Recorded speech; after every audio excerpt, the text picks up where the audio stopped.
and Nick from Echo Base Network. Thank you so much for being here with us tonight at Echo Base TV, where community happens.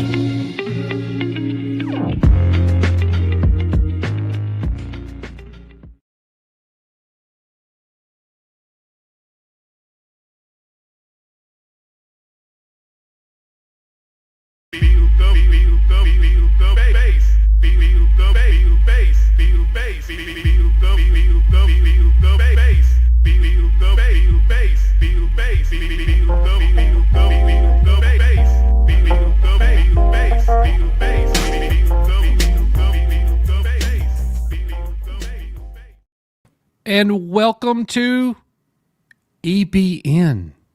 Yes. Did you catch all of that?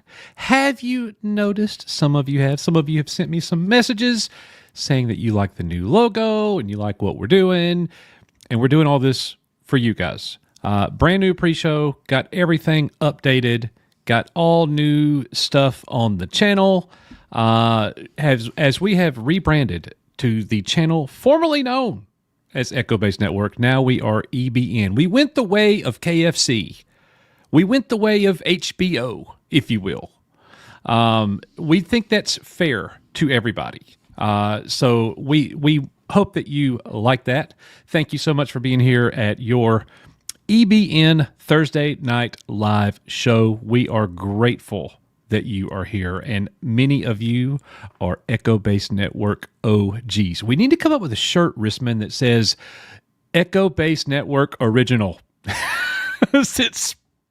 That doesn't exist anymore, you know, but we will, like, it's almost like a code word. You're part of a secret group that nobody else knows about. I can't find Echo Base Network. Where the freak is it? Well, sorry. You got to have the password to get in.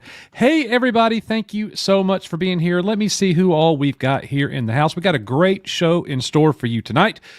There is no Nick. There is only Zool. Get it? Nick is traveling today and tomorrow. He will be back soon. We will be working on some videos in the next couple of days, and we're gonna be rolling a lot of stuff out during the month of June. We're kind of anticipating. We got stuff planned, and we're ready to go. Channel's coming back very strong in the month of June. You will look. Only one of the two of us overpromises and underdelivers, and it's not the guy in the green shirt. Nope. We are going to do it. I'm telling you, we are going to do it. Love you, Nick. I'm just playing. You've never canceled a show or anything, you know. Okay.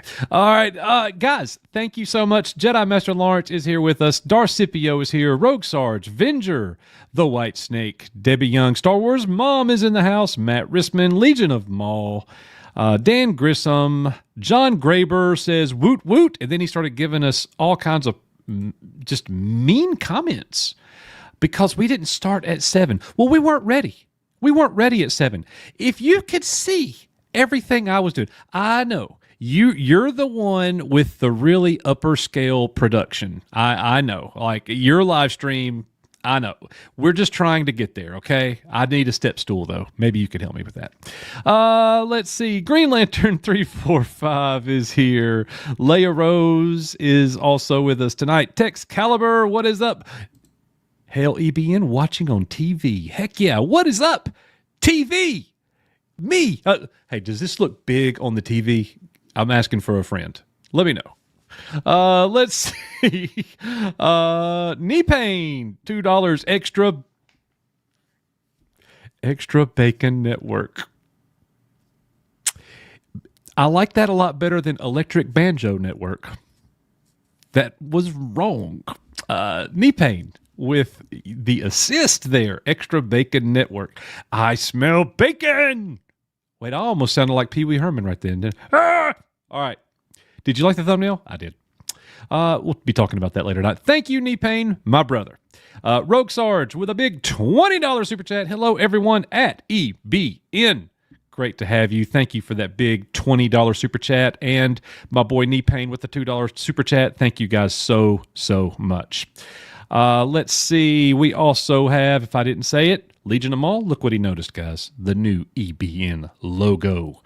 Mattuine is here with us. Good to see my brother Mattuine. Angelina Serini is also here. Great to see you. Sentai Ranger Donnie, what is going on, Donnie? Great to see you as well, my friend. Let's see. Venger is in the house.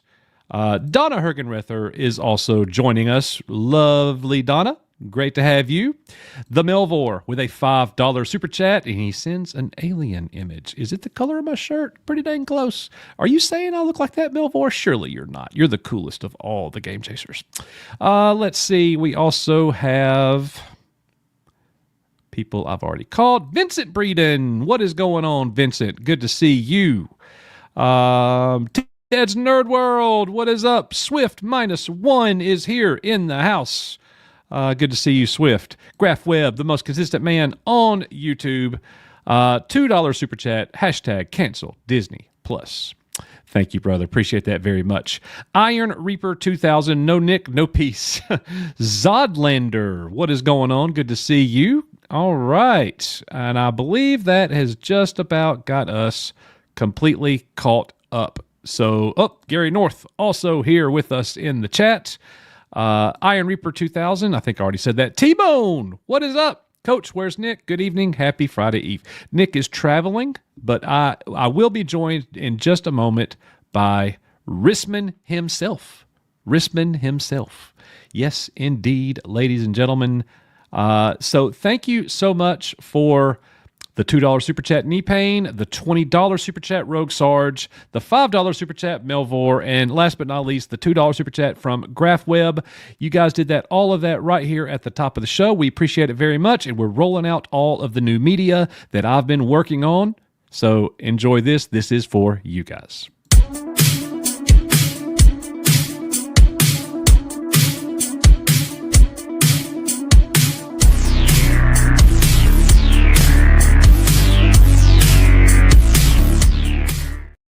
Yes, welcome.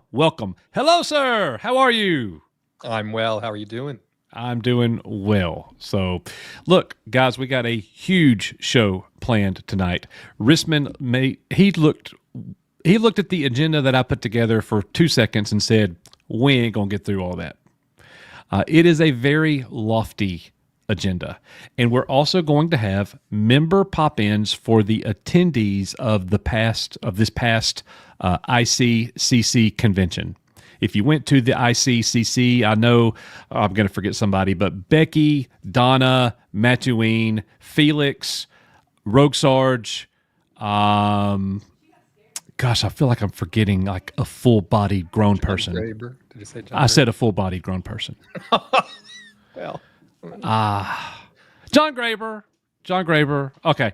All right. So, yes, that will be going on here in just a few minutes as we get through the majority of what we've got planned for the night. So, and if you haven't noticed already, I also want to say this new overlay with everything rebranded from our Twitter handle. It's been changed to EBN79 because that is a number Nick and I can agree on since we were both born that year. So that one was easy. So, yep, everything has been changed and converted over. So we are very excited about it. Now, it's time to get into the show and what we're talking about. We do have some Star Wars topics that we're going to hit in the first half of the show. Going to hit some Star Wars topics. And then we're going to move on to non-Star Wars topics. We got all kinds of things that we want to get through. So right off the bat, and we're going to go kind of fast, guys. We definitely want to be engaging with you. We're going to be keeping our eye on the chat as always. Oh yeah, almost forgot to mention, as always, there are 4 different ways that you could support us here at EBN with a channel membership. You could join our Patreon. You can send in a super chat. We are grateful for those. And most importantly, just be here and watch our Rachel Zegler content. Okay, so got that out of the way. Coach, just to note, we do have about an hour because I have a gaming stream that I need to be over at about 9:15. Final Fantasy.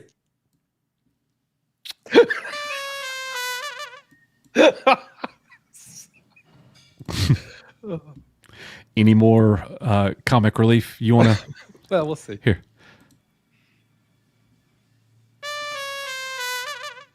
This is the one I meant. Nope. That's not it. Yep. That's the one. Yeah. Not funny. And of course, we say that because one guy thought it was funny. You took my partner, Matt Cave. You took my partner away. He doesn't even come to his own streams anymore. And here I am doing this. Oh. Please play the No song. Oh, so that is the one thing that I have not had a chance to rebrand yet. You just said a no word. Yes, you did. It's true. That's the one I'll give you. That was the Master Paul version. Yeah, that's the one I'll get. That's horrible. That is so horrible. All right, let's get into this now. Darth Maul actor Sam Witwer has revealed the first details on his Star Wars return, giving a little bit of insight to this Maul show that we're going to be getting. You might not be excited about it. It is another animated project. We're going to get it's a limited animated series where it's going to be one run through to tell this Darth Maul tale. I do not suspect there will be a second season of this. This is going to be a one deal. That could change, but I think that's very, very unlikely. But Sam Witwer says here, Maul's like, is that what Sidious had in mind? This is a little scary. Maul comes from a time of swords and sorcery and magic and knights, and now all of that color of the universe is being sucked out of this mechanized empire. And Maul's like, is this right? Is this the universe we're trying to build? He talked about the complexity, the emotional complexity for his character, never before seen on screen for Darth Maul, saying that he will still be Maul. So he's going to be going through some inner turmoil, if you will. That's everybody's not buying it, but they do a better job with their animated projects. We can agree upon that, I think, for the most part. That's where I'm not going to say they win. I'm just saying their animation is better than what they give us in the live action, by far, as far as Star Wars is concerned. He also says it's a story of bad guys versus worse guys. Our bad guys are still bad guys. Like, this isn't going to be a show where you find out, oh, Maul is just a real teddy bear man. He's just misunderstood. If you have coffee with him, he is really cool. Sam says we are not doing that. I am grateful that he said that. That we need Maul to be Maul. There's just no other way to do it. And then he says, Darth Maul star continues saying that the series will explore Maul's humanity. That kind of goes the other way, doesn't it? Asking the question of, even though he is a bad guy, is he as bad as Darth Sidious or Vader? And Witwer's response is, the idea of it is that even though he is a bad guy, the fun of it is going right. But is he as bad as Sidious or Vader? And the answer is actually no. From the Sith perspective, this guy has flaws, and these flaws are the things you were talking about, the humanity that seeps in at various points. Sounds like a teddy bear, kind of, doesn't it? And some of this is humanity that he did not have maybe early in Clone Wars, but because of things that have happened to him, he had rethought a lot of things. Risman, buying or selling this show? What do you think about Sam Witwer's comments about the upcoming Darth Maul Shadows show? So I mean, I'll agree with you, and some folks are saying it in the chat also. I mean, Sam Witwer really cares about this character, and he has for a long time. I saw another interview where he was maybe it was even in the same one here with Katie Sackhoff, or it was a different time recently, where he was talking about, through the Clone Wars and through Rebels, he and Dave Filoni talked a lot about Maul, and he would have ideas and he'd want to get deep. And, Filoni was like, well, this is not a show about Maul, right? This is a show. Now we're talking about Bo-Katan, or now we're talking about Ezra, or yada yada yada. And Witwer was like, I never thought that we would ever get together and just do a Maul show. So while he's over the moon about it, I couldn't care less. I couldn't care less about this show. I don't want to see one more show where someone takes a Padawan. I'm all mauled out, right? We know what happens to Maul in Rebels. I thought they really paid that off well with him and Kenobi and Ezra and all of that. Now we're filling in here a story because Dave Filoni likes to play with his Maul toys. Yes. I am personally over Darth Maul. You know, I don't blame you for that at all.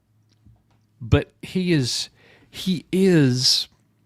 if you're going to make an animated show, he is one of the characters that bridges a lot of gaps. Like, even me, not being a huge fan of the prequels, but I do love them. It's really weird, right? I'm not a huge fan of the prequels, but I love them. And I will defend them, but I will also be critical as well. It's okay for me to love something that's not perfect. You know? I mean, hey, I love me. You know what I mean? So, look, I love John Graber. He's going to be the dartboard tonight, by the way. It's John Graber throwing darts. You know, even the Junkman. Even Junkman is really looking forward to some Star Wars cartoons with Darth Maul. Junkman loves those cartoons. This is an easy one. You know, they even made a Morgan Elsbeth show good, Rissman, in animation. I would personally rather see them continue the Clone stories. If they're gonna tell me more animated stories, I'd rather see the Clone Rebellion. I'd rather see them pay off some things that they left dangling when they went all in on Omega in season 3 of Bad Batch. Yeah, I don't think the show is going to be bad, right? I don't think it's going to be unpleasant to watch. It's just we're getting so little content in the future, right? This is true. Why are you telling me something about Darth Maul? We're getting this in Ahsoka season 2 in 2026, and ostensibly that's it. Yeah. Yeah, that's interesting. It would be better if they had different like teams at Lucasfilm where like Filoni helms the team moving Star Wars forward. Not really behind that one, with his Mandoverse and all that stuff with Favreau, and give us a team giving us these look backs, these things that happen in different ages. You know, give us something like what they're doing with Darth Maul. What if this was Luke Skywalker prior to Return of the Jedi? I mean, that could be interesting. What if this was Luke Skywalker? What if this was a story straight out of the Timothy Zahn trilogy? You know, that could be really cool. Yeah, but I'm with you. You're mauled out. And also, I think this show is finished, by the way. They haven't said, they just said when it's coming out. I think this show is finished. This is not going to distract Filoni from Ahsoka season 2 or any of the rest of it. I don't think this is the only animated show actually that's finished, but I think this show is finished and could come out at any time. And they're just talking. They just decided to start talking about it as. So you're saying the Maul show could hit any time?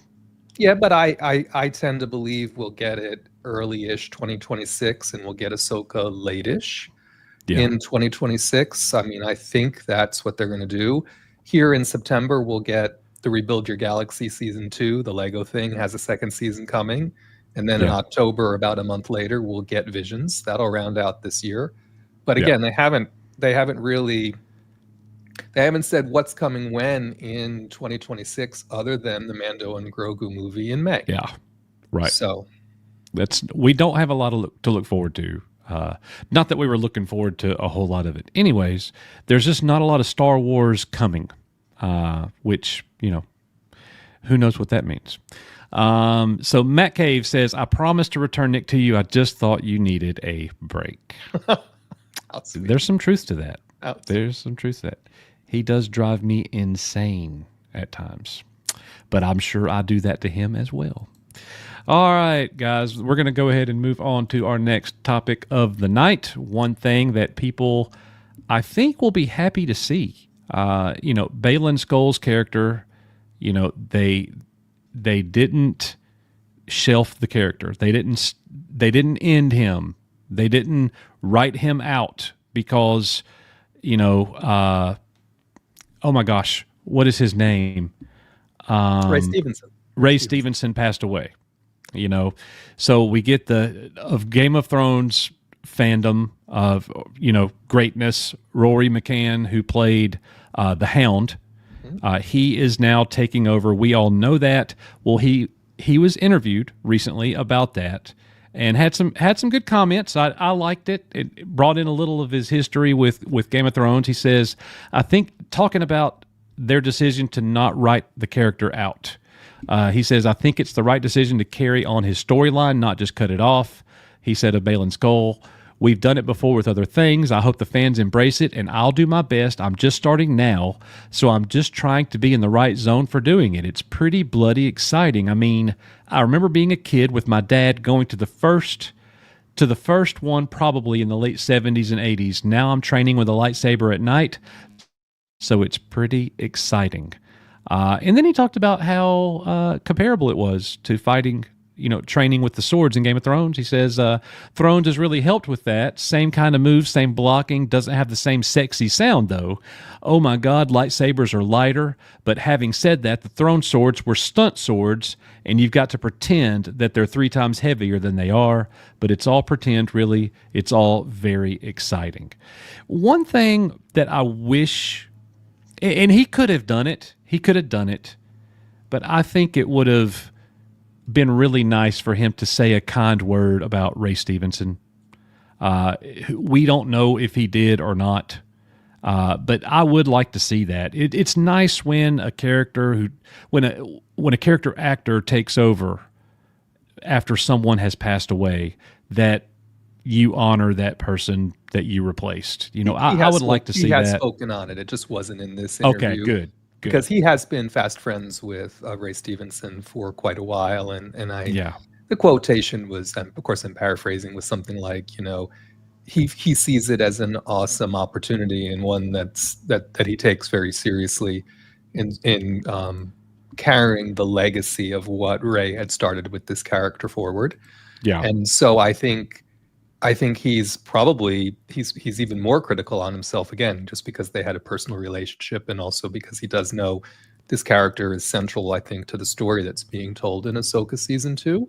Right. And so there's just a lot riding on him coming in and really nailing it. And I have every reason to believe he did. I appreciated this interview and just thought to myself, because so many of us found Balin, the character of Balin, to be one of the more redeeming parts of the first season of Ahsoka.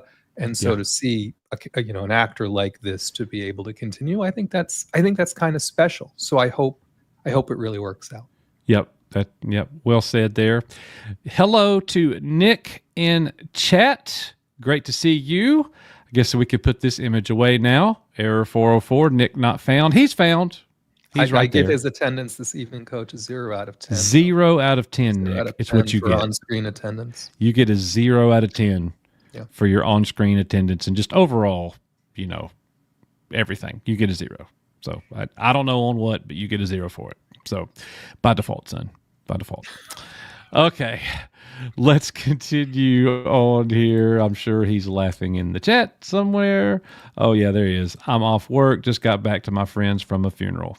Yep. Nick is a 0 out of 10. That is right. Nick rebranded to a 0 out of 10. That's good. All right. So up next.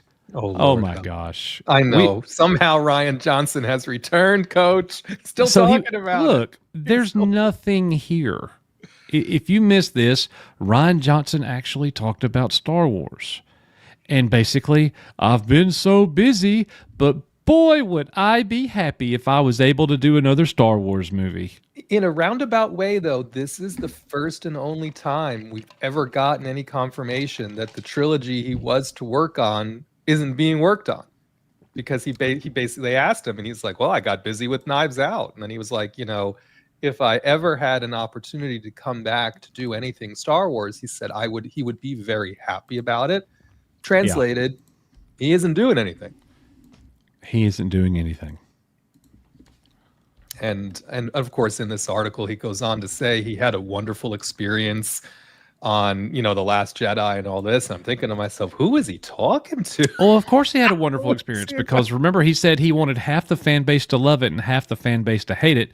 Well, I think he didn't get half and half, but he got a lot of emotion from people. Well, I'm sure happy he had a great experience on it because the rest of it went to shit. Yeah. It really went down there. Not good. Not good. And Nick from Echo Base Network says Final Fantasy FFV7. I'm not sure what that is. FF7 content on Matt Cave channel is a 10 out of 10. Got about 40 minutes, Coach. We've got about 40 minutes before we need to be over there. Don't know what that is. Oh yeah, we got to hurry and get through this. All these things, because Nick's going to hit the end stream button, so we redirect everybody to Matt Cave. We'll have to start the pre-show for the again. FF7. What? Fatal Fury? Is it Fatal Fury? Fatal Fury 7, Matt Cave? Gosh, I didn't know they had a 7. That's crazy. Anyways, I'm going to steal Coach next. Blah, ha, ha, ha. Yeah, you please steal me and send him back. No. I'm going down. I'm going too. No, he said no. Give that All idea right. 0 out of 10. Okay, well, the size of his head has not changed, ladies and gentlemen. It's got It is bigger exactly- in that picture, or it's zoomed or something. I'm like, Lord help. I have Rian Johnson disease. Got the big old round head. I have it. We're there together, brother. I hate it. I hate it. I hate it. But anyways, so yeah, look, a lot of people made videos covering this. I get it, but you know what I'm finding out? Star Wars people are so detached. They don't even care about this anymore. Like the Rian Johnson videos that I saw, that I didn't even watch. I just saw it on my feed from people I subscribe to. I didn't click on a single one of them. And because I knew they're doing exactly what we're doing right now. We're all doing the same thing. You see news, you give commentary on the news with your opinion in video. Try to make it 8 minutes. That's what everybody's doing. I didn't do that. And I wouldn't have watched it if you did. You wouldn't have, son. So who cares? Nobody. The views on those videos is what I'm saying was so much lower than they were a couple of years ago. I mean, you come up with a Rian Johnson update. Rian Johnson just said this about Star Wars. You're talking about thousands upon thousands of views. Nobody cares. Nobody's. There's been enough time between the things now where it's almost like this crap didn't even happen. We've blocked it out for so long. It was so bad. If they let this man do another movie, that will be the funniest thing ever. Ever. And that will be the first Star Wars movie I do not see in the theater.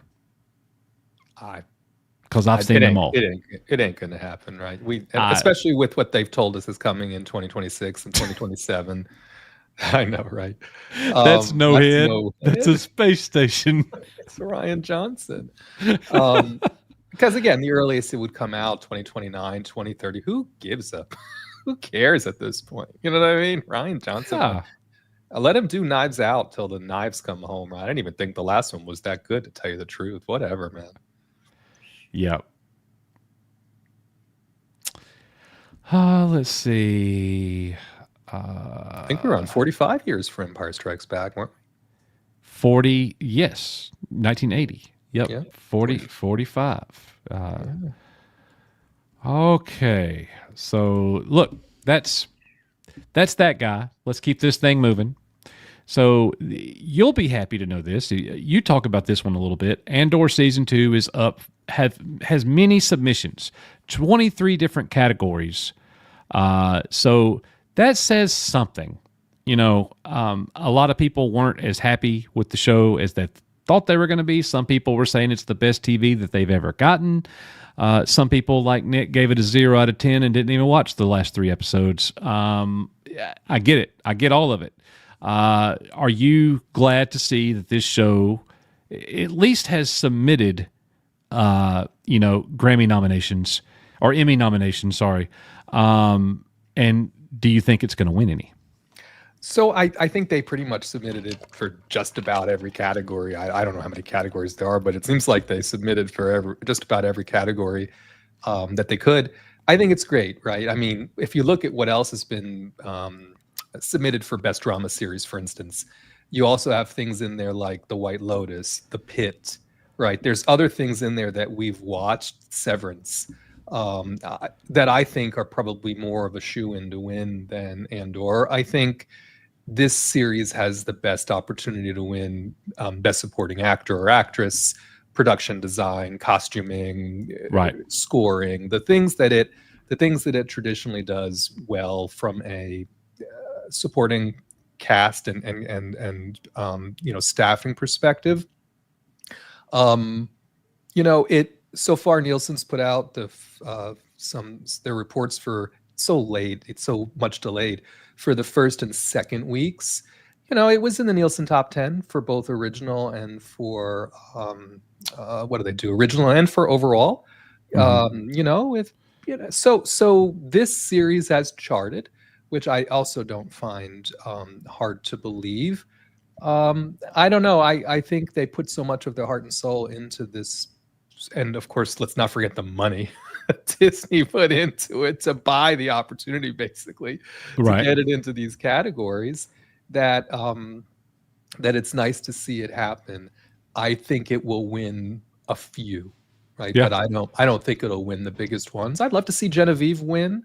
I'd love to see Stellan win. You know what I mean? There are some all deference to Diego, but I don't think he was by far the strongest performer in that cast of characters. So that's my spiel on this.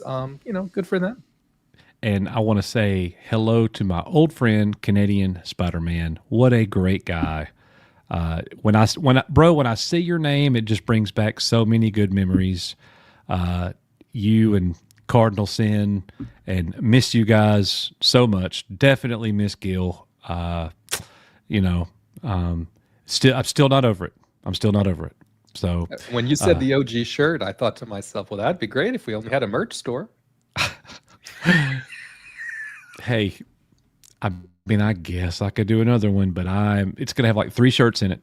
That's it, Well, I was reviving. You notice I revived the Nightbot earlier today. I did notice that. Something I've been meaning to do because they updated the UI or whatever, and so I went into that alternate ways to do. It was like 2 merch stores ago. I went into that time where I had to I chuckled to myself. So I was taking the merch store back off. So, and thank you for doing that, by the way. And yes, let's remove the. It's gone. But great to see you, Canadian Spider-Man, and my good friend WDW Pro. I was honored to be a guest on the Pro Show last night, just for a few minutes. He sent me a text asking if I could join, and I did. I was so not prepared to go in there and talk about the things that they were talking about, but that's how out of the loop on things I have been. But he's doing a great thing over there. And he asked me about the channel, and I'm like, well, we've rebranded. We're no longer Echo Base Network. Now we're just EBN. And I was just being funny, and I said, I have no idea what EBN means, but that's what we are. And he was like, well, I'm going to have to poll people and try to get them to come up with stuff. So there it is, Electric Banjo Network. I still like everybody bounce now better myself. But everybody bounce now. You know what I was thinking? Here, are y'all ready? What's my real name? Eddie. Okay. Eddie beats Nick. That's what EBN means. Eddie beats Nick. Oh, that's Nick. I know you're loving that. Yeah. I give that one a 0 out of 10 for strongest content. Shut up, Risman. That was good. Pro says, smash that like button, folks. Thank you so much, WDW Pro. Appreciate you, brother. Rogue Sarge, I enjoyed the second season of Andor. I like the set design, says the White Snake. Costumes, cinematography, stunts, and writing. Another hero behind Jonas. Oh, let's see, guys. Gary G just watched Dune 2 for the first time. It's messy for a casual viewer, but I enjoyed it. I loved it, Gary. I loved it, especially the last half of it. Oh my goodness. Cannot wait for the next one. I'll be sad to see it come to an end if it does come to an end. But yeah, thank you so much for bringing that up for sure. All right, so educational but nutty, EBN. Are we educational? I like it. I like it. That's good. Okay. Let's see. Matt too just super chatted one. Oh, no. I'm not there yet, but I'm going to be there in just a moment. Educated Bama nerds. Debatable.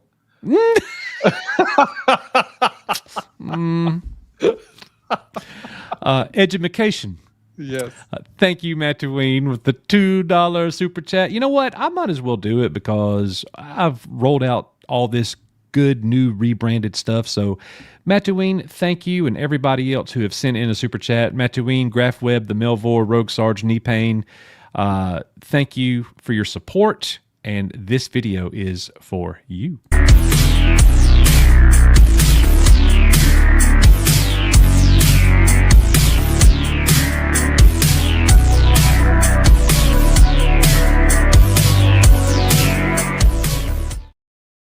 All right. So I also have a new EBN members welcome video. So Nice. hopefully I get to play that tonight. I hope somebody joins the member family. Speaking of member family, we're having pop-ins here in just a few minutes where our ICCC convention attendees will come in and talk about their experience and tell us all the great stories and the things that they were able to see and experience. From meeting Katie Sackhoff to Star Wars Theory and all kinds of other things. What kind of toys did you see? How many times did you see John Graber's feet? All of that, gonna be awesome.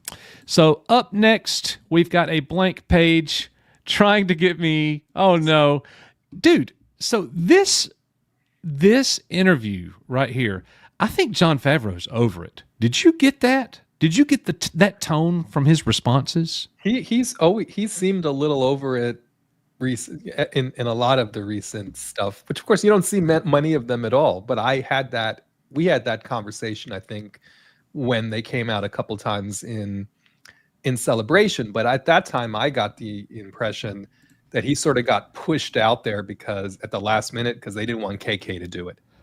Right. And so they said, well, Favreau, you get out there and talk about this stuff. And he's like, he just seemed like it was a last minute. Why am I doing this? Or I barely got through it. You know what I mean? It was not good. It was not good at all. Yeah.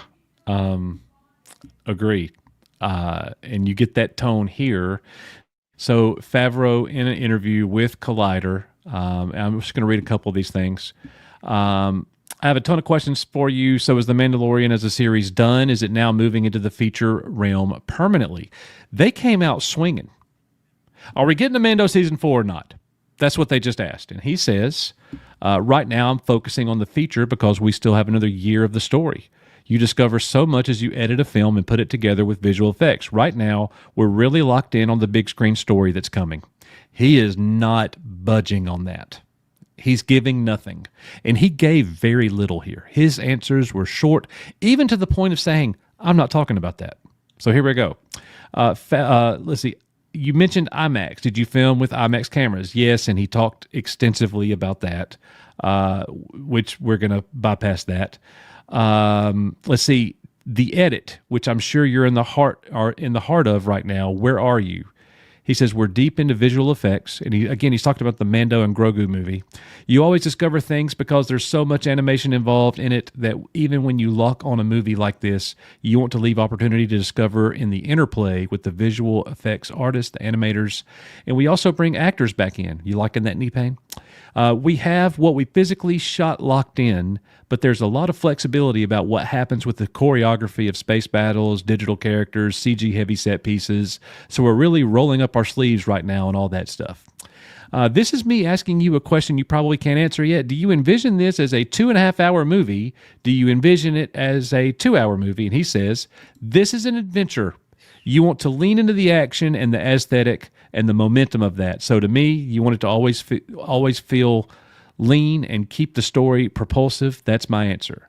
And they say, so it sounds like 2 hours. I'm just guessing. I'm hoping for 3. And Favreau says, okay. 3 hours is not practical. Okay. Right?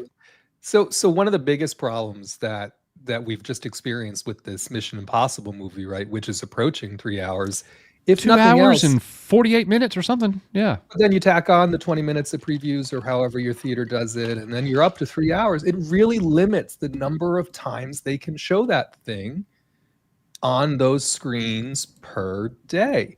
And so it's not in their best interest to make a 3-hour Mando and Grogu movie, right? They want it to be, I'm just guessing, right? They want it to be 90 minutes to maybe 2 hours, and they want to get out of there.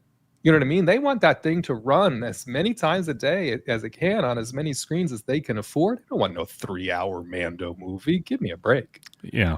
By the way, EBN means entertaining but nice. We're mostly nice. We're nice most of the time. EBNMOT. Most of the time. Okay. Entertainment Breakdown Network.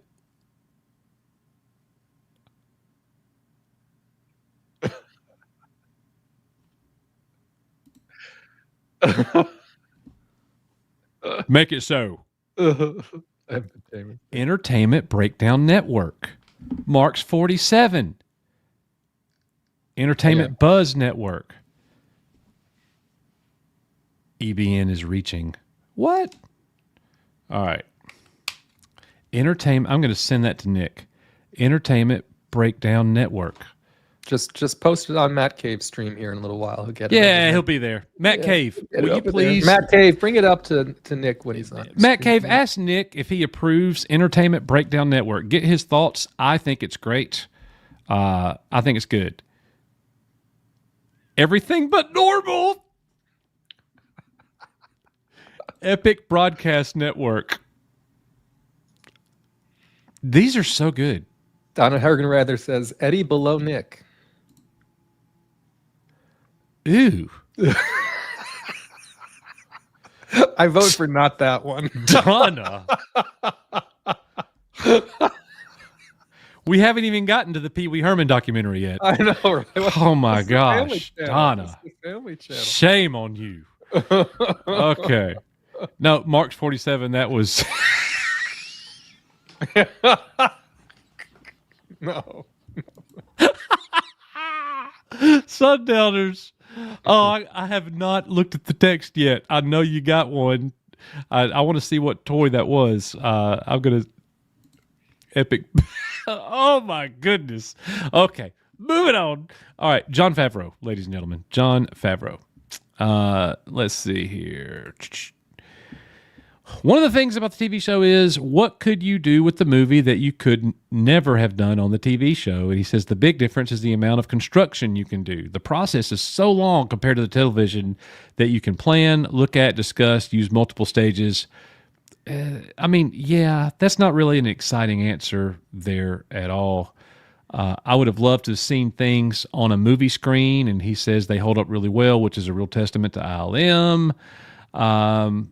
So he gets into, are you making this show for... Who's it for? Yeah, who's this for? Is this for new fans, or is this for people who have been on the Mandalorian ride the whole time? Favreau says, obviously, the answer is both. You want to make a film new people could watch and enjoy, but you want to throw some things in there for the fans who have been there the whole time.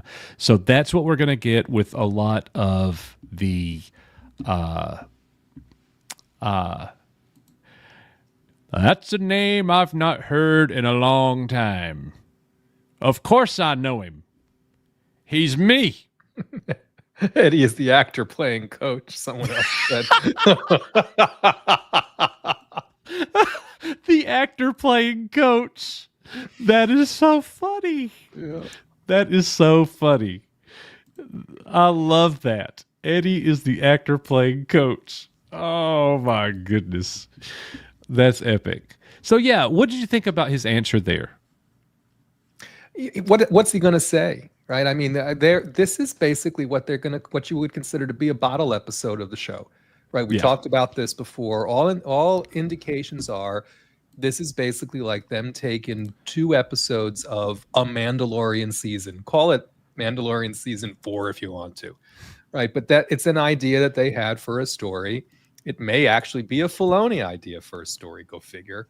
And they're making it into one long episode and they're putting it on the big screen. So that's why that's it. some of the stuff I want to buy what he's selling, right? I want to buy that they didn't use a lot of the volume, that they did more practically, that they used whatever budget they were given to make this more theatrical and remove some of the complaints that we have had about, closed and narrow feelings on volume stages and running slowly and it's the same set again and all, you know what I mean? All those. I hope we don't see that in this production, but I don't know. I read that article. I'm like, what's he? Just a lot of words, just a lot of words. They probably could have done that in a much quicker time frame and him just been like, we're excited to make the movie. We're working on it. I mean, that's basically what that whole interview said. Yeah. So Sodak Choppa liked Dan Grissom's comment. Dan Grissom said, EBN, everyone but Nick. Oh, that's a 10 out of 10. That's a 10 out of 10. That might be better than that.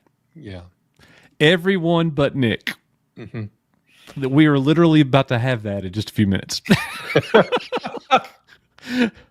Oh my goodness. What is going on, Alan Copeland? Good to see you, brother. That's so bad. Yeah, that's a good one, Dan. That is a good one. Okay, so up next on the Star Wars front, this will be our last bit of Star Wars news, and we're going to run through some other things, and then we're going to have member pop-ins, guys. So Battlefront 3, the word is it's nowhere in sight, not happening. Well, they closed down a lot of that studio, right? The studio is not doing well. DICE. I'm being kind. No dice. I'm being very kind, right? Yeah. Even though Battlefront 2 lately, these last little while, it's breaking records. been killing it. That's the power of fandom. Yes. The fans made a push to get people to go reinstall the game and play it and get on the server. And there were like over 30,000 people at one time on Steam playing. It was nuts. It was nuts. Not me, by the way, but I am down to play some Battlefront 2. That is a great game. There's no doubt about that. I watched a few people playing at it again. It's held up. What was that, a 2015, 2016? It's Something held up. like that. Yeah. For what they did, someone was playing along on Hoth there, whatever. It's like, oh, this still looks pretty good. It's Absolutely. still doing what it needs to do. Yep. So that is a good one. Now, this article does give us 5 Star Wars gaming projects that are currently in development. The first one is, I missed the first one. The first one is Zero Company, which is going to be a turn-based tactical strategic game. Next year, I think, right? I'm not sure. Yeah, it doesn't say when it's coming, but they are working on it now. Pretty sure it's next year. And then one that a lot of people will be looking forward to. I never played the second game. The first game, I never beat it, but a lot of people love these games. Just not my style of game. There it is. It does say 2026 on but it was good. consoles for Zero Company. Now, Jedi 3 is also, I think, it's been a little bit impacted by one of the studios not doing well, right? I think they downsized a lot and they had to reprioritize what they're focusing on, which kind of pushed Jedi 3, I think, a little bit onto the back burner. And then the infamous trailer that dropped in 2021, and 2021. Yeah, it's been a minute. Lord help. And we still don't know a thing about this game, but they're still working on it. This game never coming. Yeah, Eclipse. So we'll see about that. And then the Knights of the Old Republic remake that many fans will lose their minds over and boycott, and it'll be crazy because it's not just a remake. Like, who was Amy Hennig? I didn't know anything about Amy Hennig and her mystery game. I saw this one and I have no idea. Oh, from the Uncharted. She comes from Uncharted. Okay, I remember this. Project Ragtag. Moved over to Skydance New Media and is now developing a narrative-driven action-adventure game set in the Star Wars galaxy. And I think this is one where choice matters. The game changes depending on the choices that you make. So that's what they're saying. Honestly, so, that one sounds the most. Tell me the truth. That one sounds the most interesting to me. Well, Other than it's- Jedi 3, of course, of all the ones that were on that list. It is definitely mysterious. What is up, Grogu? Good to see you, brother. Good to see you. Let's see. So, yep, Mattuine with the $2 educated Bama nerds. Thank you, Mattuine. And then Scott Westbrook with a big $5 super sticker. It's a little fox clapping, saying bravo. Thank you so much, both of you guys. Got to say thanks, Mattuine and Scott Westbrook. Got to go ahead and play this super chat video for you guys because I made new branded super chat videos. We still don't have any new members to play, but the members video, but I think we will.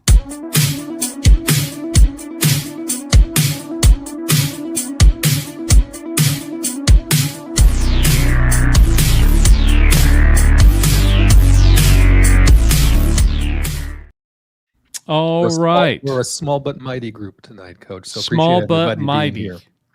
Yeah, 117 people, and this is good. People are like, "Who is EBN? What is this? I don't know what this is about." Things have changed here. Show comments on stage. Does it actually do that? It's going to put it on the stream somehow, and people can confirm. I wondered. All right, so type them up. There it is. That's Oh, cool. there they are. They're kind of there in Yeah. the corner. So how does it look on the actual? I'm going to mute for just a second and look. Looks fine. But it's going to go over your face. It looks like. Oh, no. It fades out. It's perfect. Yeah, people we'll probably leave it. prefer. It's good. People probably prefer my face to be covered. Tell you the truth. Yes. Cover it up. That's probably not. It's probably not objectionable. All right. So I watched something that really interested me. I haven't watched this yet, but you were raving about it. I hadn't heard a lot of people say anything about it. Look, no, I'm not watching The Sound of Music. I watched something way better than that. And it's not Mako Mermaids.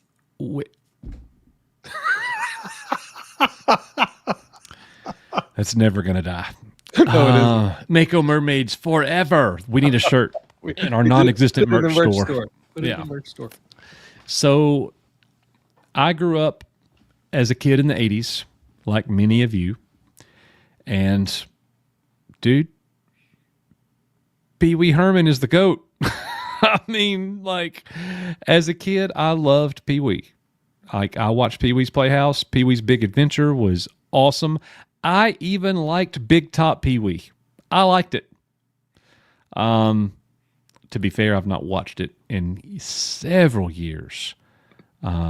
Pee Wee's Big Adventure holds up.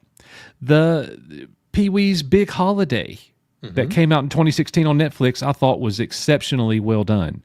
So I was hearing people talk about the documentary that just dropped over on HBO Max, Pee Wee as Himself.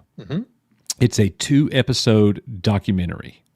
It's about 2.5 hours. And I'm just going to tell you, I loved it. I was entertained. I laughed. I was sad. I got teary-eyed. I mean, it was so good. And if you didn't know, one of the things that this is what you're seeing in headlines.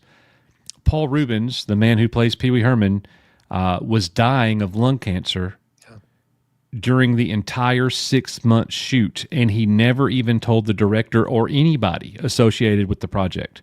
He kept his forthcoming death a secret and didn't tell people unless the people who were the most closest to him. Those are the only people that he told. He didn't even tell the director that he did over 40 hours of interview with. And at the very end of the documentary, Paul Rubens recorded an audio track, and it was the day before his death.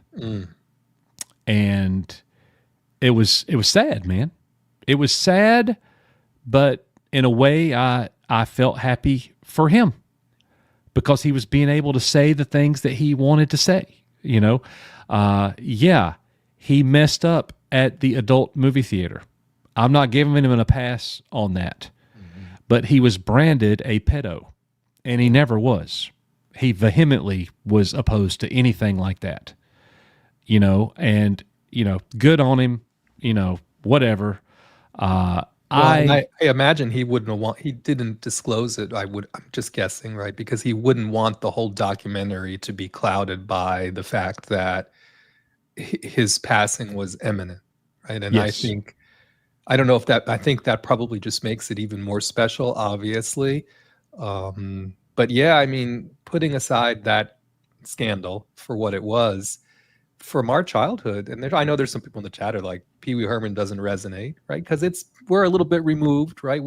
The clock on that part of pop culture is sadly winding down. But for those of us who come up from that time period, he was iconic, right? The things that he did, and he was everywhere. He was everywhere. Everywhere. I think people forget, they get on the hate train so fast, gosh, I remember my dad, he couldn't stand Pee Wee Herman. He'd be like, son, watch something else. And I'm like, I love Pee Wee. My dad couldn't stand it. My dad couldn't stand Pee Wee Herman either. Yeah, my dad hated it.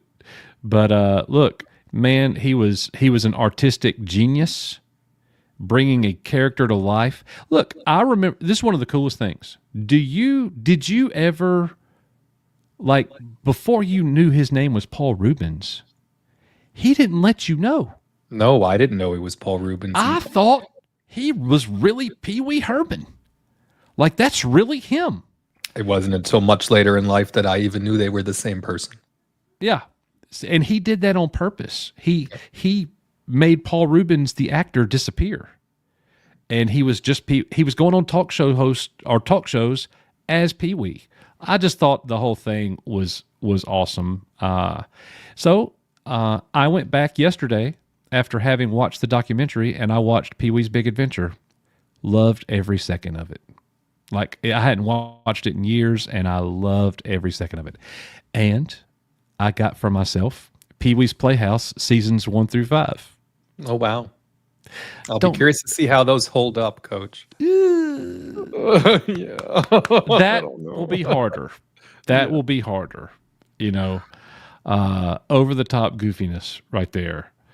But the movie, fantastic.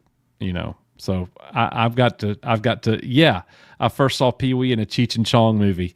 That part is in the documentary. So I am going to be trying to get that uploaded onto our Patreon, guys. So if you're a Patreon member, be looking for that in the next. Or what we can do, Coach, since I haven't watched it yet, is when I actually sit down and watch it, why don't you just let me put it up then because I'll be watching through it anyway. I can just sit down that'll and be watch fantastic. it here, and then So I'll there just it put is. up. Risman is going to get Pee Wee as himself. I really do think the majority of you will enjoy it. So, And someone just mentioned in the chat, I think it was the Melvor, about his friendship with Mr. T, and he was very, like I said, he was very pervasive, and he would pop up in the least expected places. One of the places he popped up at more as Paul Rubens, obviously, than Pee Wee Herman is in the original Star Tours ride. He was the voice of the droid that drove the Star Tours of that Rex unit. he was also the voice of the ship on Flight of the Navigator. There you go. So he did voice acting, but again, he was Paul Rubens, right? But I mean, if you really knew, you're like, is that Pee Wee Herman as a droid, right? And so even the Rex droid now that you find in Oga's Cantina still speaks. I don't know how they're doing it, right? But the voice is still reminiscent of, for all I know, when did he pass, Coach? What year did he pass? It's been about, I want to say like 2022. So he could have very well recorded for. He died July 30th, 2023 at the age of 70.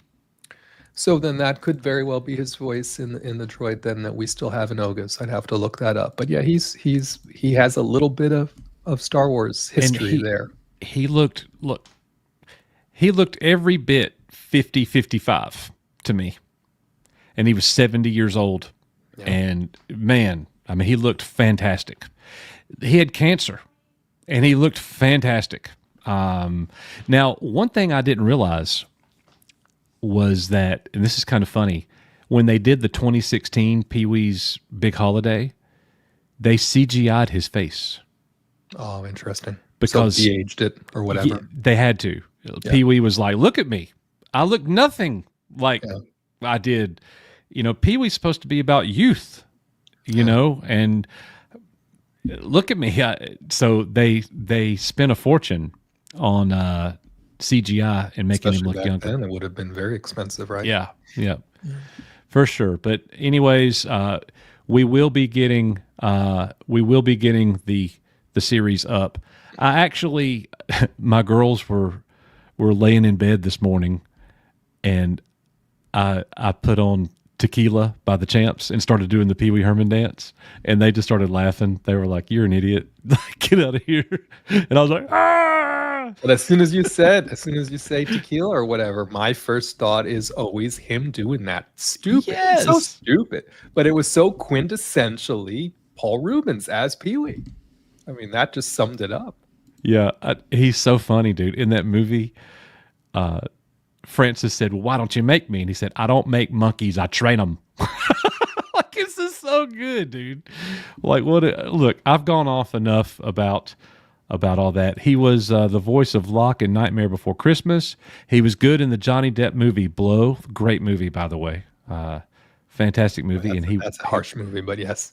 Yep, I enjoyed it. But yeah, heartbreaking movie for sure. But yep, that was a good one. Now, how many of you guys can you do the Pee Wee Herman dance for us, Coach? No, we can't. Man, if I just had the Champs music like queued up, I'd have jumped up right then. That would have been one of the most epic things. Maybe one day. I was very close to doing it when I did the slow walk across the floor to the Ahsoka running, you know. I just could have, all I had to do was change my hands, you know. But anyways. It can still be done. Mission Impossible, guys. If you've not seen Final Reckoning, as Risman would say, I thought it was a real treat. I enjoyed the movie from beginning to end. And you know how you feel the tension in these movies? Like, you know Ethan Hunt's not going to die. Like, well, actually, I didn't know that in this film because of the rumors beforehand. But, you know, the movie's made in such a way where you're feeling this pressure and this tension in these moments as they're trying to pull off these impossible missions. And I thought that this movie had more of that feeling for me than any other. I'm going to tell you, when he went into the water, into that submarine, my claustrophobia went to like 5 out of 10. Like, I was feeling it. Like, I was sitting there like, ugh, get through this scene. Like, but when it ended, you know, that was, it was good. It was good. You know, I thought the, you know, my biggest complaint about this movie is whether it was the submarine scene or whether it was the 2-plane scene later on, right? Part of which has been shown off a little bit in some of the trailers. I felt like both of those things could have been a little shorter. And then for the first hour-ish, right, they chose a couple of storytelling devices, right? The flashback, flash forward, and you know, the conversations just happened, and there was just a little bit about it there at the very beginning where I was kind of like, all right, it's not a choice I would have made. For the most part, though, I'm with you. I had an enjoyable experience in you know, watching the film, but I was surprised. You know, everyone's saying and maybe it's just because he doesn't want to do anymore, right? That this is it for Ethan Hunt. This is it for the team, blah, blah. Only one member of the team died, right? So, I mean, if they wanted to continue, who else died? Ilsa. Okay, well, I'm just counting. You mean like the OGs? No, I mean in this movie, right? In this movie, did she die in this movie? She did. Okay, I guess I wasn't paying attention. But anyway, um, but they could keep going, is what I'm trying to say, right? Wait, no, it was part one she died in. Yeah, she didn't die in this movie, but she is dead, right? Luther's. So I watched part one the day before I went to go see part two. Yeah. So they're kind of spaghetti in my head. Yep. Point of my rambling is I expected more of the team to die, or for something very definitive to happen at the end of this movie that would say these people are never getting back together to have another impossible mission experience, and they didn't do that. Right? Did that ruin the movie for me? No. If on the opposite, right? I'm like, okay, if he really got a wild hair up, which I don't think he will, he could come back. Right. But that's the only part of it that surprised me a little bit. Got to the end and I'm like, okay, what so is that it? Okay, that's it. He got up and we left. So yeah. So all the rumors about Tom Cruise's Ethan Hunt was going to die at the end of this film. They're going to do the same thing to this character, just like they did to James Bond with Daniel Craig. You're seeing that everywhere. And I was wondering, I was throughout the film, I'm like, is he going to die at the end of this movie? Yes. And then I see this article and I just had to bust out laughing. Spoiler space, Tom Cruise and Ethan Hunt refused to die. It was the day after the release, the director comes out of the film and they're asking the director, so what's next for Tom Cruise?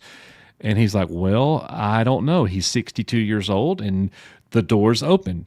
And they talked about him coming back as Ethan Hunt as one of the side characters now and not being the main star of the movie. I don't know, dude. Like that's going to be a hard pill for a lot of people to swallow. Like that's just to bring him back as I've done this for years, let me train the next generation. Come on, let's just not. I don't think that's the same movie as Top Gun 2. Maverick. Well, I think they'll do another Top Gun, right? Before they do anything else in Mission Impossible. Maybe I think they're already working on one, aren't they? Yeah.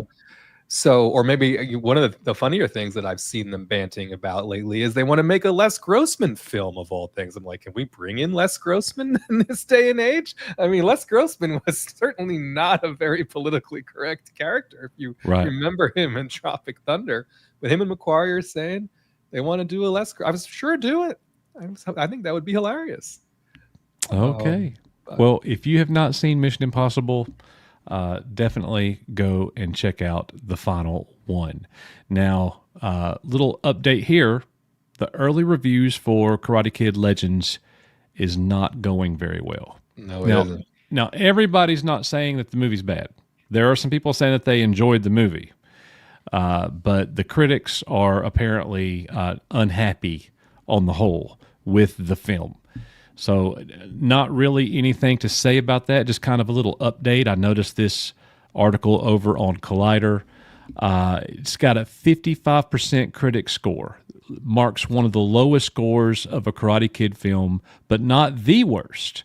Let's see. I think it was, yes, the next Karate Kid, Hilary Swank, 24% from the viewers. Saying it was better than that Karate Kid's like, that means nothing.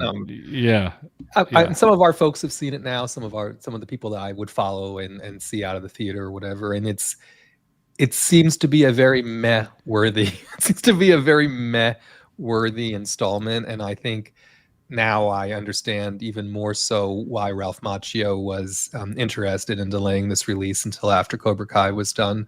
I don't think it's because he thinks the movie is bad. Right, I think it's just because he didn't want anything detracting from Cobra Kai running out its great experience on Netflix. One of the complaints that we've heard about this is there's not enough Jackie Chan. There's not enough Jackie Chan and Ralph Macchio together. The story is a little cobbled together, I guess, in the different acts.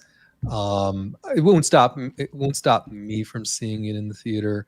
I'm sure it won't stop you. I mean, for anyone who's a fan of Karate Kid, I think this will be fine.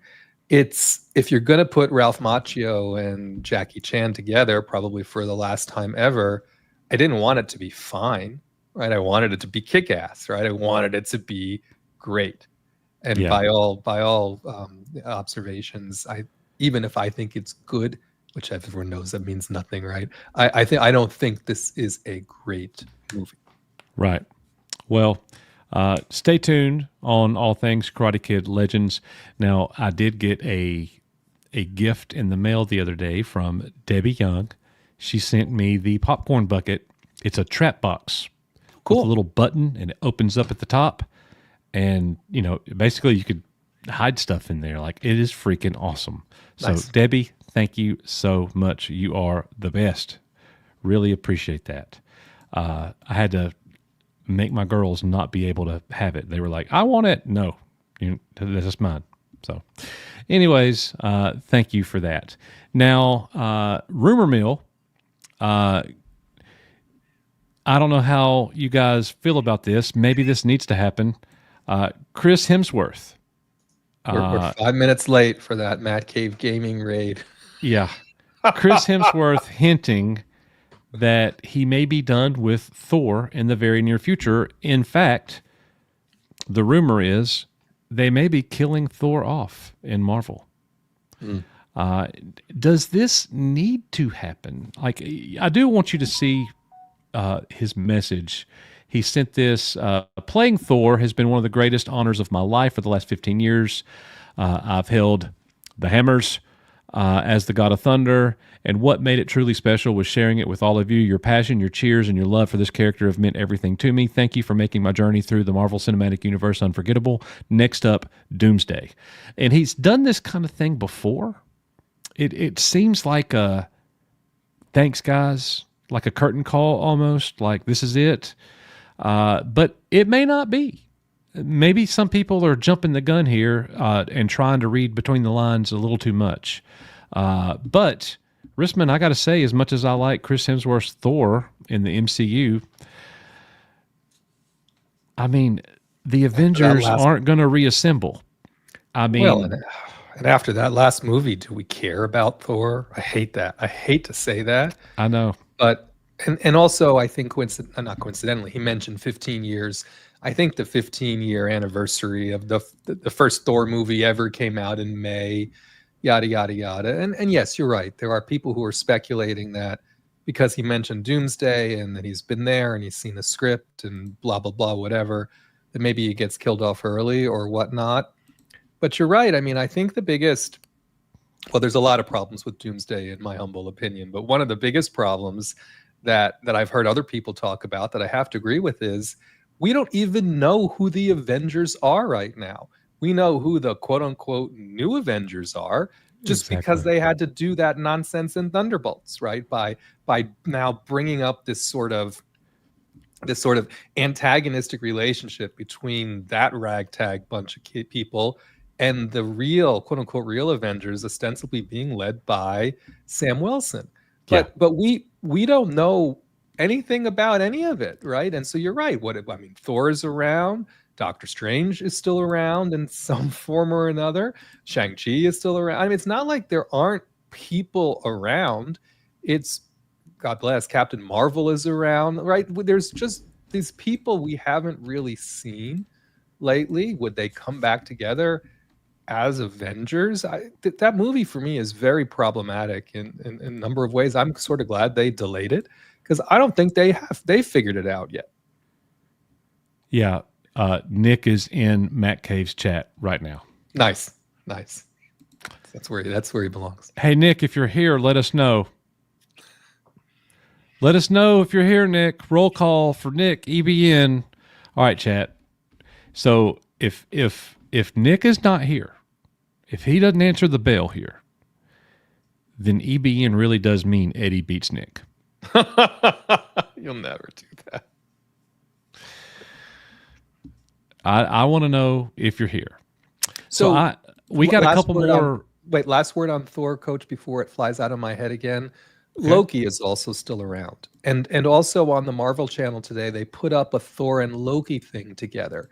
I think there's more of an opportunity for Thor and Loki to sort of meet up for a particular reason in Doomsday. And maybe something happens there.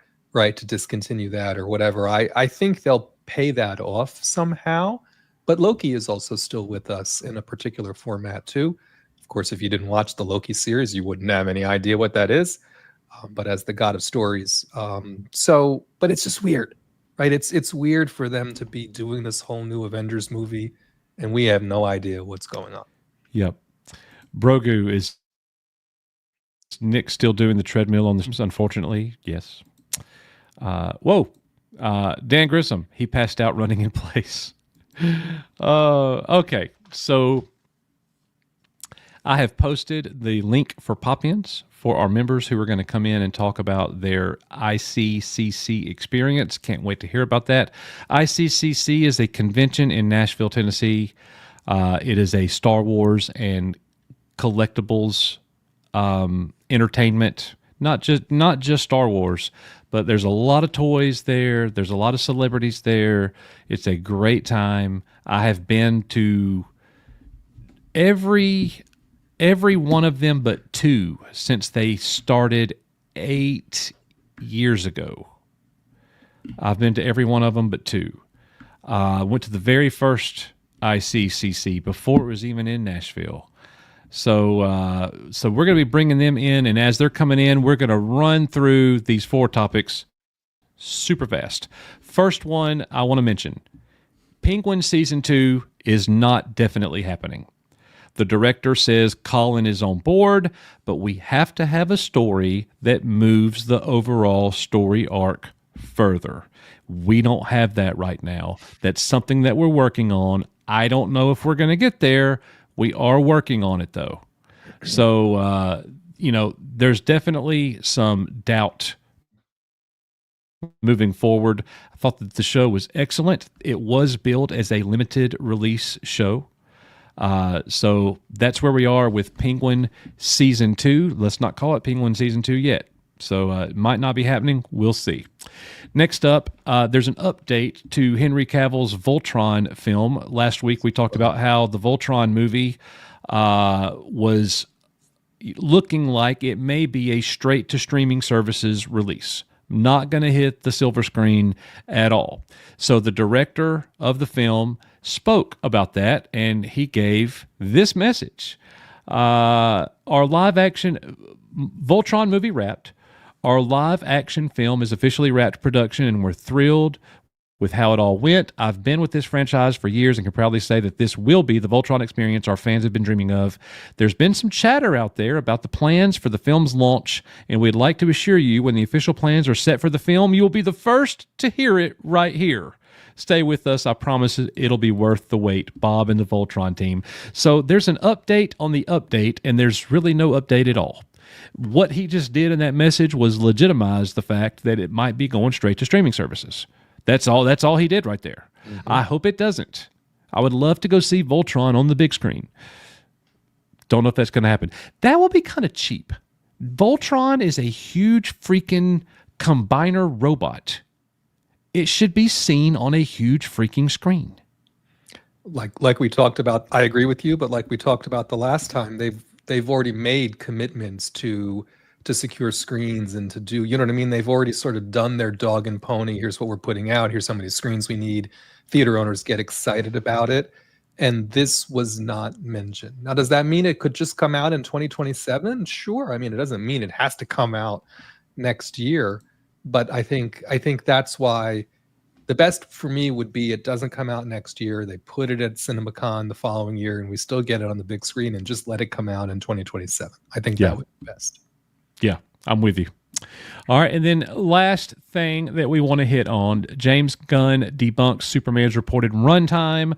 The International Movie Cruise said that they got information saying that the movie was 2 hours and 2 minutes long. And as that started to make its rounds online, James Gunn, as he does, will reply directly to people on Instagram and on X, and he debunked it. He said, this movie is not 2 hours and 2 minutes long. I can guarantee you that.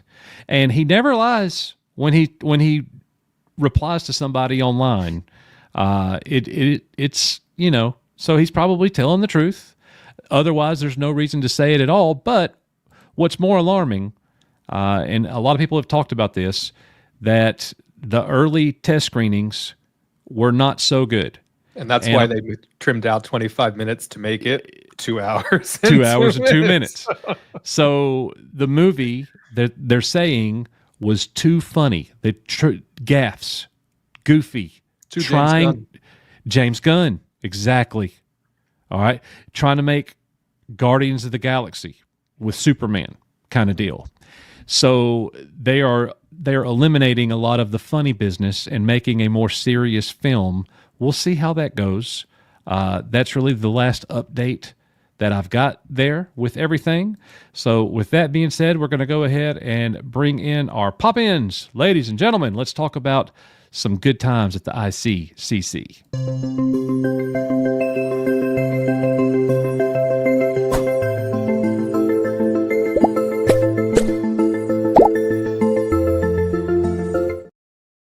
All right, going to bring the adults in first.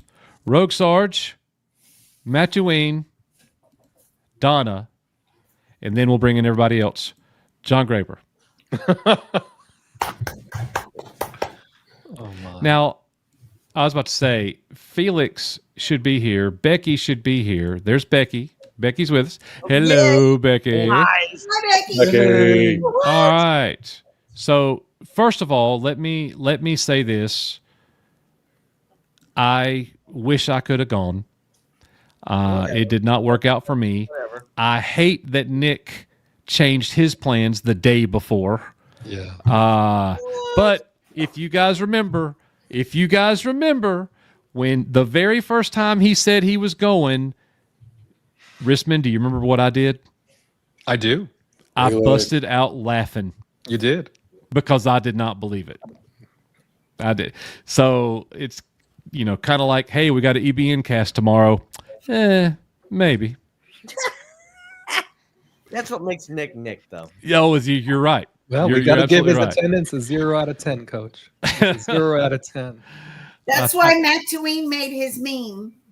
Yes, which is a great meme. It's the best one I think I've ever seen for our channel. There's so much truth in that. So actually, we know where he is. He's at Matt Cave Gaming. He's at Matt Cave. We right know now. where he is. 9:15 Eastern every He is Thursday. in chat right now on Matt Cave Gaming. Is he at Matt Cave's Gaming and still at Mexican Iron Man's house still? He's traveling to Mike's house. So I think he drives like halfway, and then I think he logs into work at like a hotel, and he'll finish his travel tomorrow. But he says we're going to be making videos. He'll just do it from Mike's house. We'll see. We got to do them on Matt Cave's channel. That's the best way. You know why we've not been coming out with a bunch of videos? Stay tuned. Because I refuse to do them alone. I'm like, I'm not doing it anymore. You will be with me, or no. So we're getting it all figured out. It's going to be good. Nick likes drinking and driving and trolling. Give him a break. This is true. Who doesn't? Yeah. Speaking of drinking, I'm sure we'll get to John Graber's stories. You probably act a little bit better at ICCC now since you're actually like helping out a little bit. You probably don't get crazy until way later in the night. I have stories after the stream. Okay. So Michael Havens runs ICCC. The Imperial Commissary group started forever ago. I've been a member of those Facebook groups for a long time. It's all about vintage Star Wars toys and collectibles. People make deals on there and trade and sell things, and Havens put those groups out. They're some of the biggest Star Wars vintage groups in the world, and then one day he decided he was going to start a convention. He says it started small. It wasn't small. I know he says he lost in the first convention. I believe him. I don't think he's lying at all, but it wasn't small. He lost because he had William Shatner there on the first year, and I mean, man, and there were other great people there too.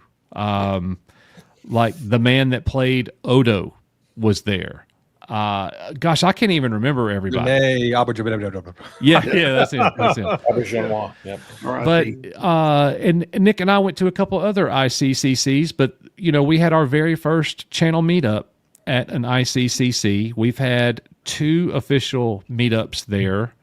You guys met up there, so we didn't have an official meetup, but a bunch of EBN people met up there anyways, because y'all don't need us to be there to have a meetup, because y'all all know each other so well. So you had your own. So But you were missed. So let's start with our ladies, and I want to start with Becky because Becky missed the last one where we had a meetup.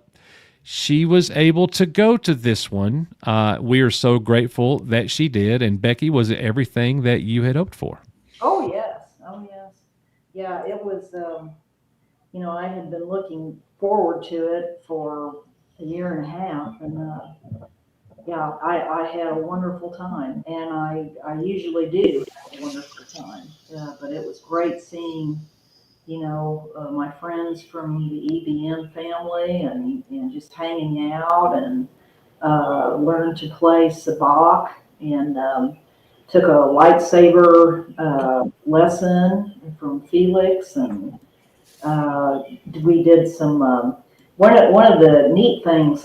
Felix took Jerry and me around to the hotel rooms for the after hours sales. Yes, the room sales. So we were able to find, by some miracle, an Admiral Akbar, and then I got a Greedo and a little chopper guy, and I just had a wonderful time. The panels were great.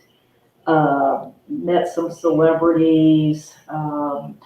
We were on a couple of stories, and then I'll let others talk. But sure, we were on the elevator. Felix and Jerry and I were on the elevator with Paige Turco, who played April O'Neil, and with the Teenage Mutant. Well, the elevator door shut on my arm, and so she was there with her husband, and she goes, "Oh, why?" And something like, "Oh, I bet that hurt. Are you okay?" And I said, "Oh yeah, I'm fine." And stuff happens to me all the time, so no big deal. But that was fun. And then Paul Markham was an absolute delight.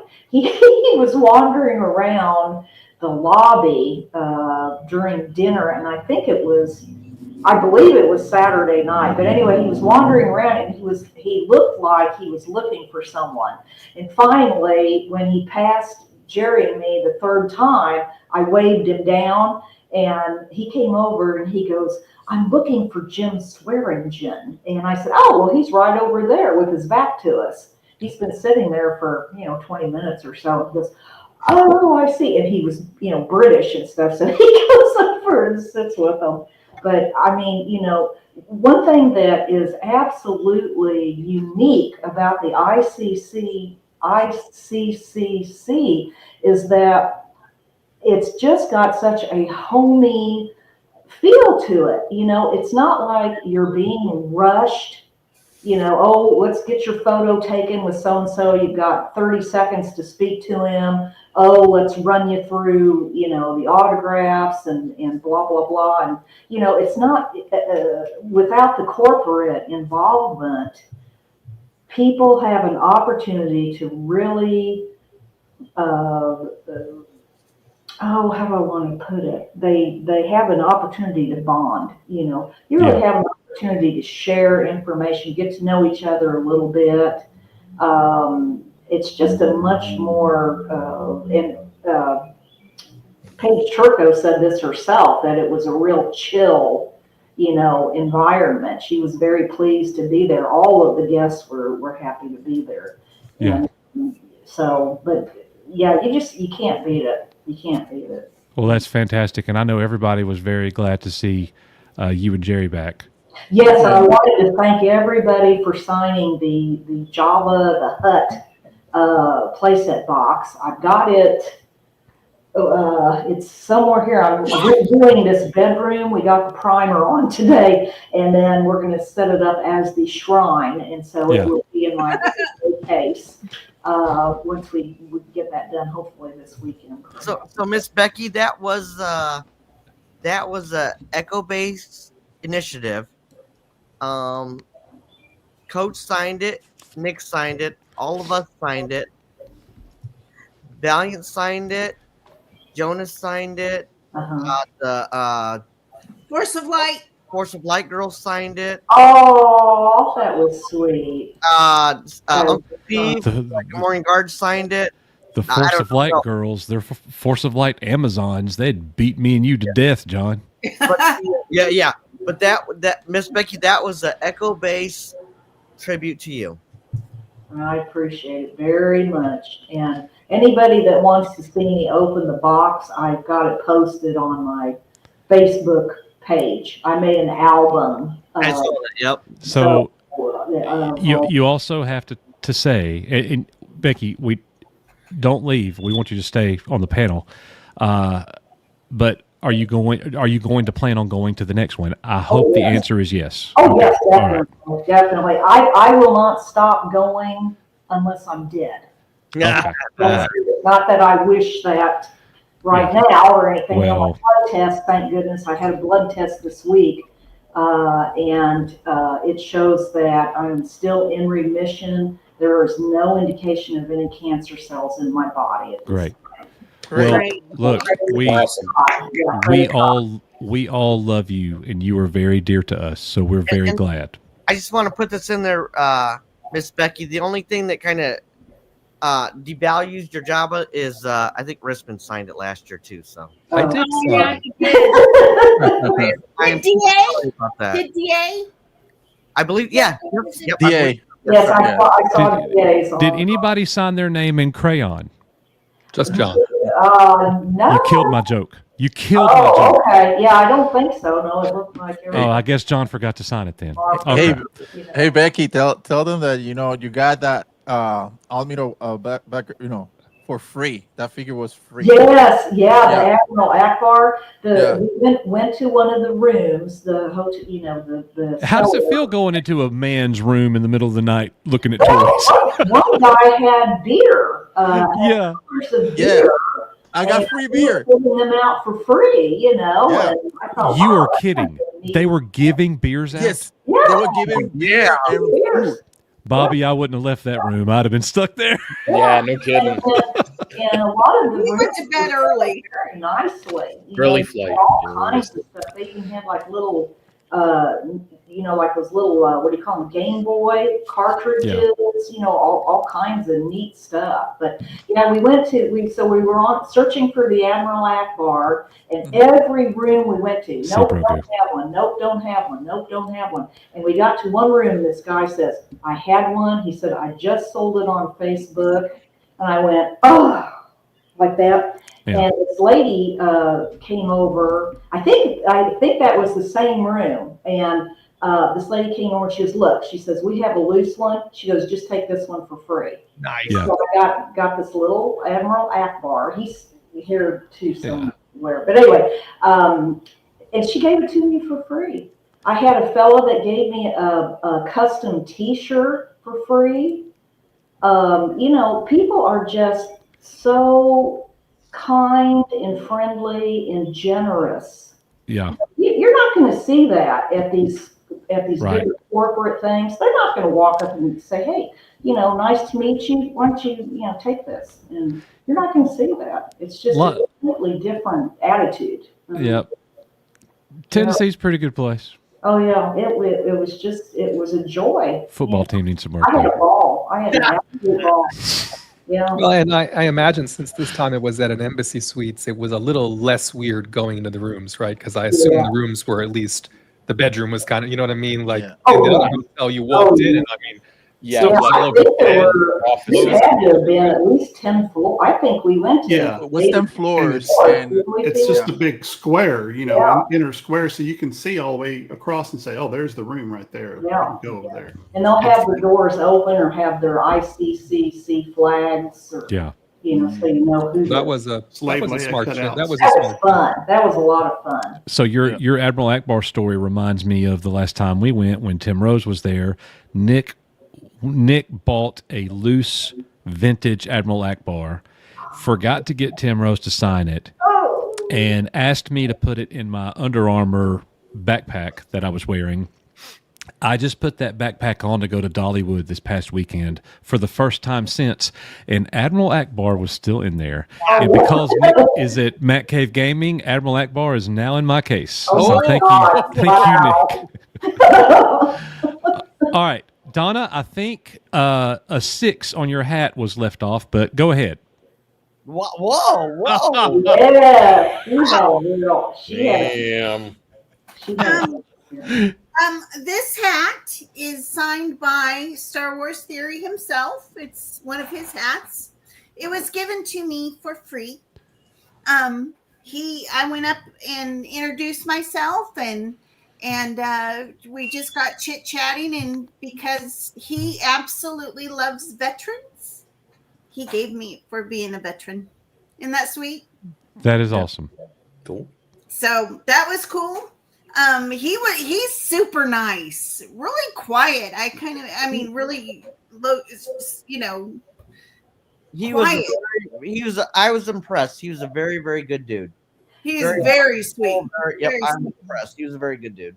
Let me see. When I went through and got Katie Sackhoff's signature, I told her that I was going to put her picture right next to Cara Dune's, and I said Gina Carano, and she said best place for me or something to that effect. Oh, that she nice. really, so that was she was like, yeah, or she said I wouldn't want to be anywhere else or something like that. Oh, wow. So anyway, that made me feel good. I saw her. She did one of her shows on her YouTube channel. Oh, the podcast. Podcast. Yeah. We went to that. A few of She us. did that with Brendan Wayne, right? Yeah, she did that with Brendan it just Wayne, came out. and that was hilarious. She's hilarious. And then Brendan Wayne, I saw him. He was on one of his panel. That was really cool. That dude is down to earth. I really like him. I was in the elevator with him and his youngest child, and it was just that was one cool dude right there. He really is a cool dude. He's so generous, and one of those generous human beings with his time and everything. He was there with family, and that was really super. And I had a good time in there. I had a good time watching the saber fights and all of that. It was just a really, really good time. But mostly, I really enjoyed having time with you guys. That was really, really playing Sabak was awesome. Yeah. Donna, was there any other people from EBN that you saw, or anybody else that you recognized from YouTube that was there that's not here right now? Yes. Junkman. Yeah, Junkman was there. Yeah, he was there. Junkman was there. Saw Star Wars. Let me ask the question a different way. Is there anybody you recognize that have all of their teeth? Oh, damn! Shots fired. I love my cousin Junkman. Y'all know that. So Actually, Junkman. y'all, make you know, a you were in YouTube Junkman's video. You were in you and Mattuine were in Junkman's video. Oh, Yes. really? Yes, we were. My voice is there. Like we were like trying to find that figure, Becky. Like he actually captured the moment. I think he was recording y'all, and you didn't know he was recording you. That sounds about right. That sounds about right. Yeah, his GoPro was recording. Creepy. Yeah, he had a thing on his. I called him on the phone. He sent me a text message, and I called him. He is live recording, and he goes, "Look, coach is calling me," and he starts talking to me, and I'm like, So professional. "Is he about to play what I just said? I hope not." Oh my goodness. What are they? The married couple. They should be here. Oh, Brandon. The Deeks. Brandon and Tam Deeks. Yeah, Deeks, the Yeah. Yeah, they came up with their dog. They had their dog in their little walk. They had their dog pushing around in the Yeah, Hera. I guess. Hera. We saw them. Yeah, she Who was else? so Who cute. am I missing? Who else was there? David from I can't Oh, remember. Horton. David Yeah, Horton. Yep, Yeah. David Horton. Up Yeah. there in Bobby's neck of the woods. Yep. Yeah, from his toy channel. Yeah. Yeah. There were other. Yeah, from Red Wagon Dioramas, Dave. But Star Wars Theory was super sweet. I was impressed. I really was. So was Brendan Wayne, and everybody was down to earth. And my daughter was so excited because she got pictures with some turtle people. Turtle people. Yeah, the turtle guys had a good Boy following. and Turtle girl. Yeah. So Great panel. But those guys were hilarious. yeah, she They were and good then times. she was really into the sabacc, and she enjoyed the there's a Star Wars like Dungeons and Dragons type thing that they were playing. So Donna's first hand to Sabak, she got 0. Yeah. Oh, yeah. And she won the yeah. first hand like a pro. I think she was playing this. No, I have no idea. Yeah. She was hustling this. No, we did good. Yeah. Awesome. That was- I'll pass off to Rogue since Yeah. Coach walked away. Come on, Bobby, you'll be Okay. next. I'm here. My daughter was in here wanting my phone to play Roblox. So, anyways, Okay. So like, The venue was great. The hotel was nice. better It was a lot than more spread out, especially like the Yes, better than. Feeling Better, area. I say It wasn't as crowded as like it was back in October. I say better than, but I missed the courtyard. Yeah. well, yeah, for nostalgic. I mean, the purposes. lobby was big, so we all hung out down there. Did you guys were you able to go find a space like we had at the courtyard? Not the same. No. Yes. I mean, you could kind of get a corner like of the lobby, but yeah, it's not There like were tables. So next time, if it's in the same place, Yeah. we just need to have somebody's room be the place. What do y'all think? There you Well, go. I don't guess you see people then though. So That, or we could just like get 2 of the long tables together Yeah. in the lobby, because they had tables that could seat up to like 10 people. Yeah, Oh, there yeah. was some So of And those there's a tables bar. in the I restaurant. forgot to little say restaurant area. Warwick Davies was really cool too. yeah, Yeah. Oh yeah, he's great. he's fun. He was everywhere. He was like yeah. flying around his little. Well, he almost hit me. I hear you, He was, Bobby. like, going 9 miles I an know hour. what you were thinking, Bobby. Oh, That yeah, little- you know it. Yeah. But yeah, it was good. Attended great panels. Roger Christian.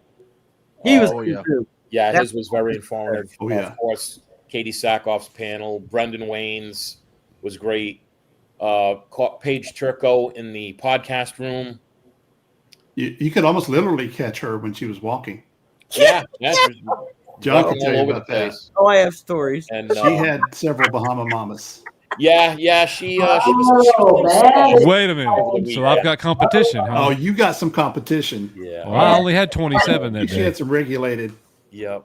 And medication. I picked up a few figures and things like that. So So that's one thing I want y'all to tell me about, Bobby, is like, did you see any cool toys? Or did you see, like, I remember one year I saw a double telescoping vintage Luke Skywalker on the card graded, and the price tag was $25,000. there was 2 original of the Han Solo and the Carbonite on the Empire Strikes Back card, and those were going for about $5,000 a piece.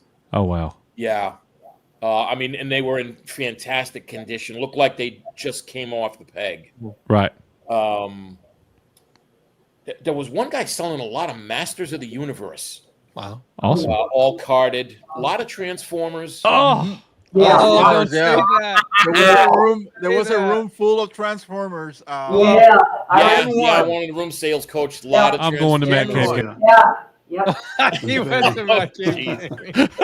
Some highly graded too. Oh, Yep. Oh, And then, that is heartbreaking, man. Yeah. Yeah. So hopefully he's there next year. high Well, probably quality, just be in a few high months, right? grade. A room full of Bumblebee will still be there. Transformers. I don't think I'd be able to leave that room. I wouldn't know what to buy. I'd be sitting there spinning my wheels forever. Yeah. Uh-huh. So We I basically mean, saw a hopefully room it's in full of the Transformers same last year. place next Last year time. because I'll definitely be going. Other than that, it was great seeing everybody that went. The 2 nights we went out to dinner to was it Jonathan's and Toots, those deep fried pickles that Toots Oh was. gosh. Oh, Pickles. Did Those they are make you toot? appealing. I I bet was they gonna say, did. sounds like the restaurant had the right name if they're selling deep fried pickles. yeah, exactly. Yeah. Yeah, about 4 hours later. So Well, look, other than that, it was a great trip. I hate we missed out on the fun, but next time around we got to do the Thursday night karaoke bar again. Oh gosh, no. Oh, at Game Terminal. find one. Yeah. Yeah, James and Harmon. I will tell you, John Graber, the first song I heard when I walked into Dollywood, I called Rispin, was Country Roads. And I was like, every time I hear this, I think of y'all. Like, Yeah. so funny. And, I did pick up the exclusive convention droid figure that was only 50 produced. Yeah, I got 31 out of 50. Did you get a chance to talk to Star Wars Theory, Bobby? I did not. By the time I got around there, the lines were a little long, and he was spending a lot of time talking with each individual person. So, Yeah. I mean, I just didn't have the patience to wait. So, well, hopefully next time. I if he's got you. there. All right. Awesome. So, other than that, that's all I got. Well, that's great. So let's go down to Tatooine, and we'll hear from our two guys that work the convention after Tatooine. So, Tatooine, this was your second? This was my let's see, 1, 2, 3. This is my fourth. Yeah, Fourth this was only my ICC. Yeah. Okay. Yeah, my Grand Slam. All right. So Yeah. give us, tell us all about it. As a non-collector, but a big fan of all things Star Wars and He-Man and Transformers and all that. I mean, it's still great to always go and see all the stuff that's for sale there. I bought a couple of shirts. They were making, as you go in, they were printing your own shirts, and I had to get one. It was the Sun Records label, but it said Twin Sun Records. And it's on it. cool looking. Yep. Yeah. But here's the thing, Very cool Coach. vintage shirt. The guy that printed it was, I don't think he knew what he was doing. He printed it off center. Oh, And I didn't know it till I got home. So Oh, no. it's probably not the best to be Oh, wearing. it's a now. unique one then. Yeah, it's one of one. Yeah, exactly. Worth I got a lot of those. $4,000. Yeah, we can put it up on the merch store. that's right. I'll sign it even, make it go down in value. But no, it was fun.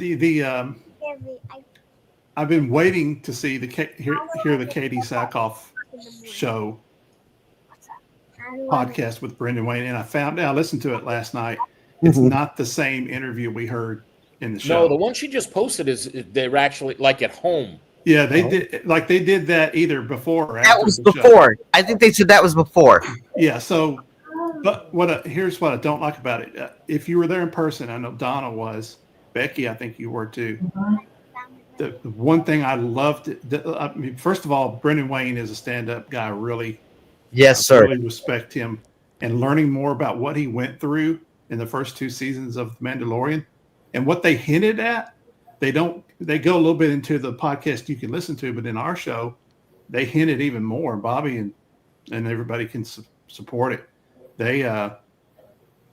Disney was not going to give him credit for being in the suit. And he was on daily contracts. And when he got sick, they were really worried about him and really not going to be pushing him. But the cast and his coworkers stood up for him and helped push them to give the credit he really deserved. Because he's in the suit probably 80% of the time when Pedro's not on set to take his helmet off, or what's his name, the Crowder, Lateef. He's not doing the stunts. He's in there, and he had a Bible. He's created a Mando Bible of what every head movement means, how you stand, how you walk, all those movements. And he said, even working on the movie, Sigourney Weaver said she really admired his work. Like, she praised him, and he was looking behind him like, "You talking to me? I'm just Brendan Wayne." And she was really praising him on his work. So that panel, do you think he got a call from Disney after that? Because it was a little. I wondered. They danced all around the topic, but they gave you enough to make you think that there's more of a story there one day. Yeah. but it was. I mean, he was pissed. The day of the episode where Luke Skywalker shows up. Spoiler alert. Where Mando jumps in front of Grogu to block the shot from Moff Gideon. Right. Brendan's guts were basically wrapped up in a bandage. Like he had a hole in his stomach. Because he had appendicitis that got septic, and he died a couple of times during the surgery. His family was coming in to say goodbye to him, and he got out of there and healed up. And like he had to be on set within like 10 days or something to shoot that scene, and he didn't tell anybody. Yeah, basically worked with a hole in his stomach. He was ignoring the phone calls from people when he was in the hospital, but he got out there and he did the stunt. And Bryce Dallas Howard was saying, "You don't have to do this. You don't have to do this." He's like, "I'm going to do this. I'm in the suit. I'm going to do it." Bryce Dallas Howard, he said, was fighting for him to. Yeah. She fought hard for him. Hard for him. So I think he's gained a lot of respect, and Disney's found a way to turn that into positive for them. Yeah.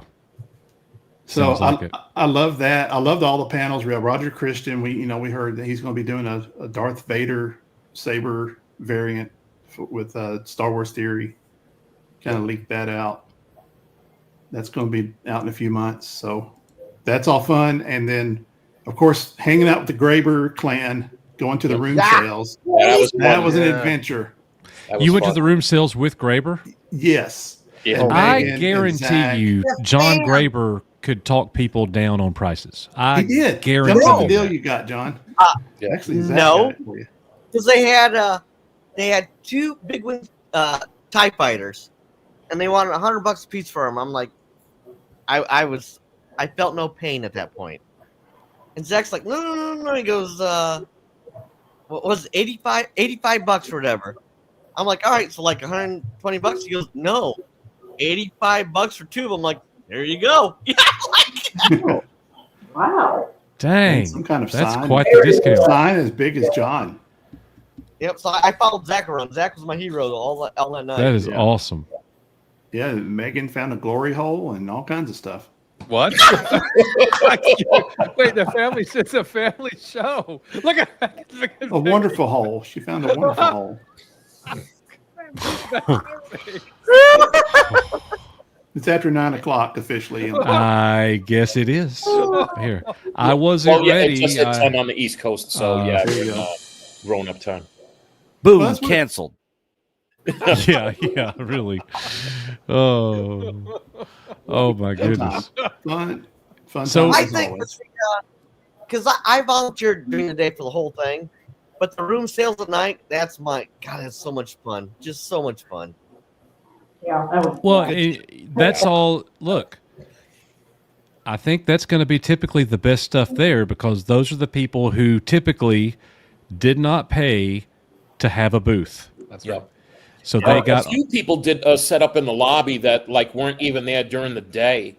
sure. And they came in like after 5 o'clock and set up in the lobby and sold stuff. Yeah, I bet you get some pretty awesome stuff there in those sales.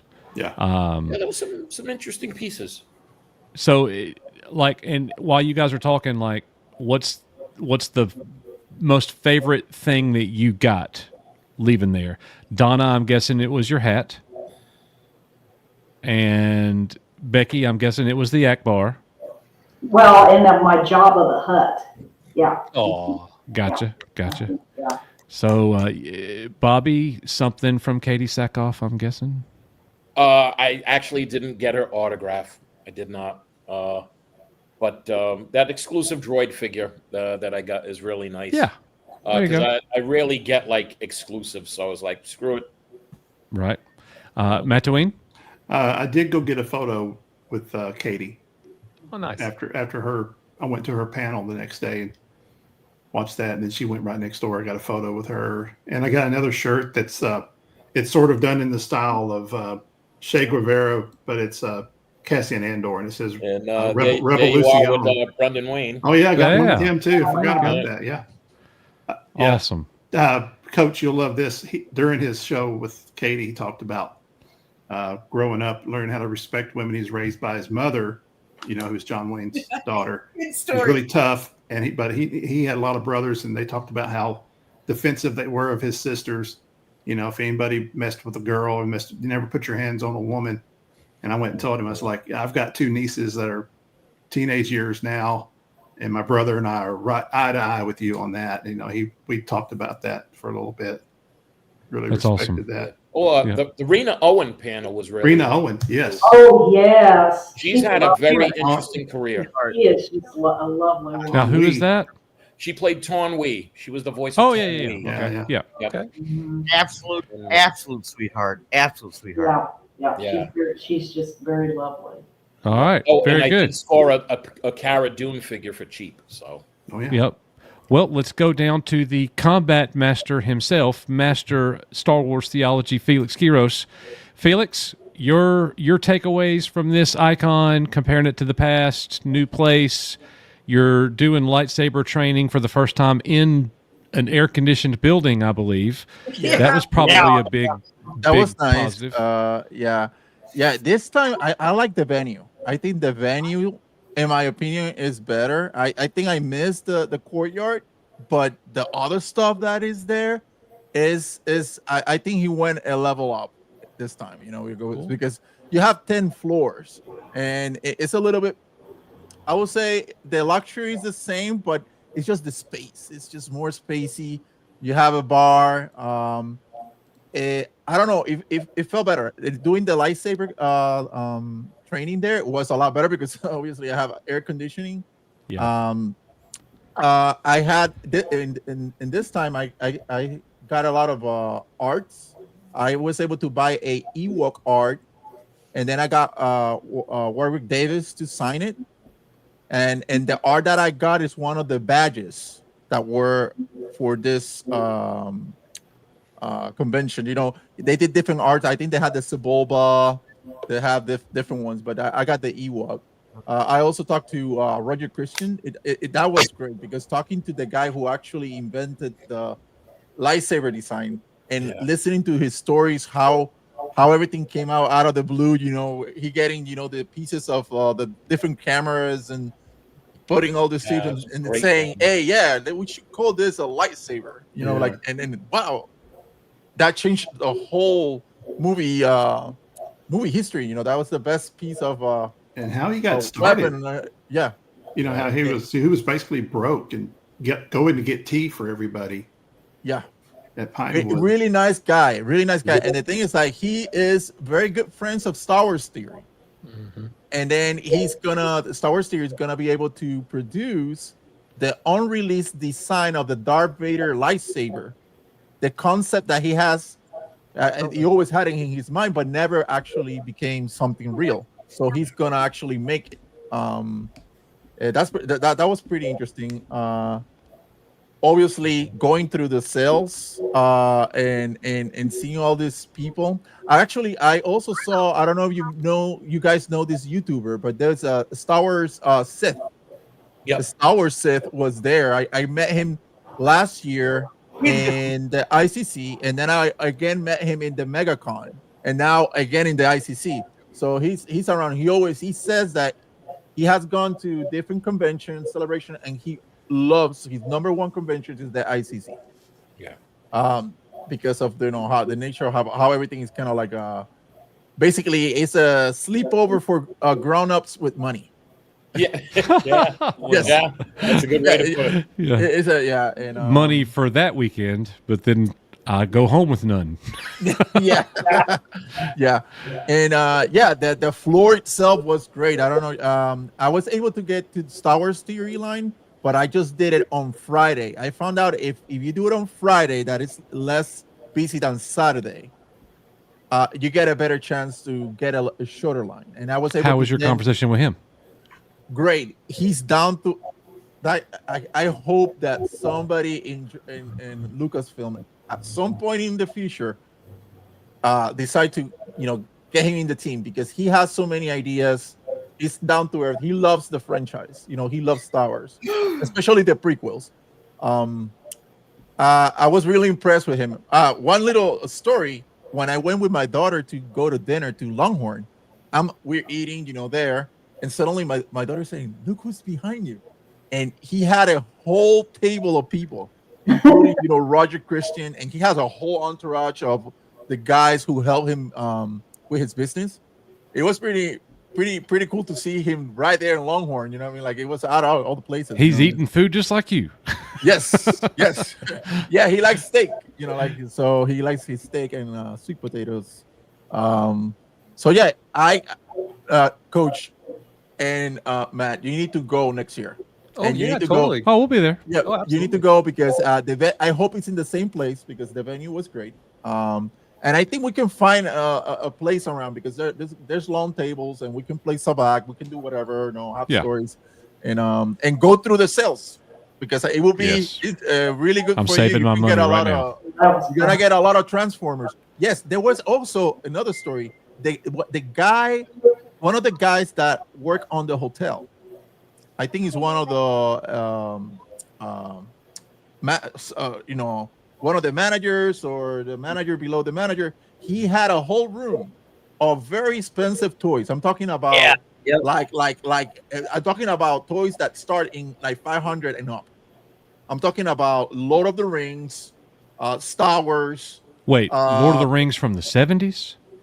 Lord the of the Knickerbocker Rings, Lord of the Rings toys? No, like statues, like okay, all right, statues. gotcha. Like, I'm talking about like huge toys, and and Very stuff like detailed stuff, yeah. you guys passed through that one, right? That was the first one when you go through the lobby. Yeah. And I was blown away. I was like, wow, if this is the prices that we're gonna have in all the rooms, we're gonna get in trouble here because so many rooms. It was so many rooms. Yeah. Free beer, free food. Oh my gosh. Oh yeah. That's what I'm going to miss about the old convention, like the old place. I loved being in the courtyard at 2:15 a.m. when the police show up to make us leave. Mm-hmm. Like, we were some of the only people still standing. I was barely standing. And wait, no. It wasn't 2:15. It was after 1. Because that's when we went inside and I watched you try to transform Megatron for an hour. Yes. That was great. Mm-hmm. That was not great. Rissman having all those drinks and then trying to transform the most difficult transformer in the world. And Derek couldn't even help him. And they're watching YouTube video tutorials. And they couldn't do it. And I was trolling the whole time. So bad. It was So great. bad. Okay. Felix, anything else? We're going to move it over to John as soon as you're done. Oh, one more thing. Also, Watto and Sebulba, the actual voice actors, Yes. were there. That was And Sebulba still sounds just like Sebulba. Yes. Yeah. He did the impressions too. Yeah. Yep. Pretty neat. All right. John Graber, wake up from your nap time and tell us some stories. I can't tell you stories until after you end the stream. No, it was when fun. we It was in the fun. stream, I will I'm get the R-rated stories. Yes. It Look, was good times. They stuck me with not stuck me with the camera guys are awesome. I mean, they're just cool. And then I got the Turtle Boy, the Turtle Girl, and Roger, and Star Wars Theory to take care of. And they were all very, very pleasant. All of them. I mean, the Turtle. I'd never seen the cartoon. I've never seen it in the movies. They were a lot of fun. I mean, a lot of fun. It was there a good any time. drama with any of the celebrities as there has been in the past? After? You could just say yes or no. You could just say yes or Yes. Yes. Most definitely. no. I want to hear about that. I don't want to say anything on here. No. No. I get it. Yep, you should. So because I worked all the days, so I ran back and forth. But the room sale, because that's when I'm done. The rooms, I just love the room sales. It was so much fun. The kids were running up and down the. Megan and Zach went. The oldest girl, Mo, she didn't go because she's too cool. But it was Haley Bug, Ava Grace, and Walker.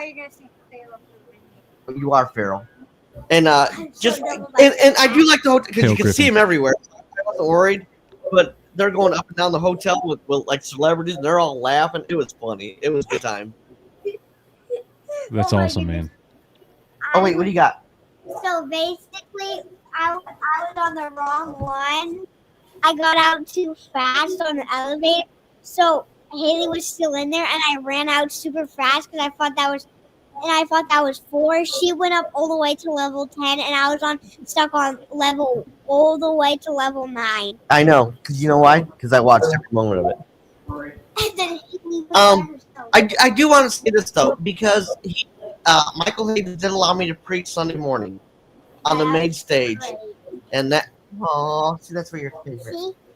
You're good at And it was cool. It was really, really cool. It was really, really, really cool. That's fantastic. Shut up. Not loser. But that's all I got until after we're all let somebody else share. Oh, I believe you're the last one. We're all shared out. Yeah, I believe we're all shared out. So, any last thoughts as we wrap here? Maybe ICC next time. Just is everybody here going back? What are you looking forward to the most? Yep. Like, I'll be there. we need to get more people. Is there anybody in chat that plans on attending? I will say this: if you plan on going and meeting up, make sure you actually have a way to get there, and don't rely on anybody to come pick you up. Like seriously. But we do have a Facebook group that is probably the best way to communicate as the group expands. If that happens, otherwise we just got. Madeline's picking me up at the airport. I go right by the airport. Pretty much on the way down there. If it's going to be in Murfreesboro again, I'll be happy to pick people up. Yeah. So, yeah. Well, that is not good news. Well, that's not confirmed yet. Interesting. All right. Yeah, Green Lantern, we'd love to see you there, man. Hope that you can make it. Yes. So John, He has to go. do you have any idea whatsoever around the time the next ICCC will be? I do not. I do not know. Okay. I know it's going to be in the spring. I do not know. I don't know I hope it's not in May because that made me about broke. I'm about done. Yeah, May's been an expensive month for me. Oh my gosh, I've been away from my house more than I've been to my house this month. You sound like Nick. Yeah, Donna? but I'm not staying in somebody's house that's got more money than I got. Yeah. Donna, what were you going to say? No, I suggest people to go.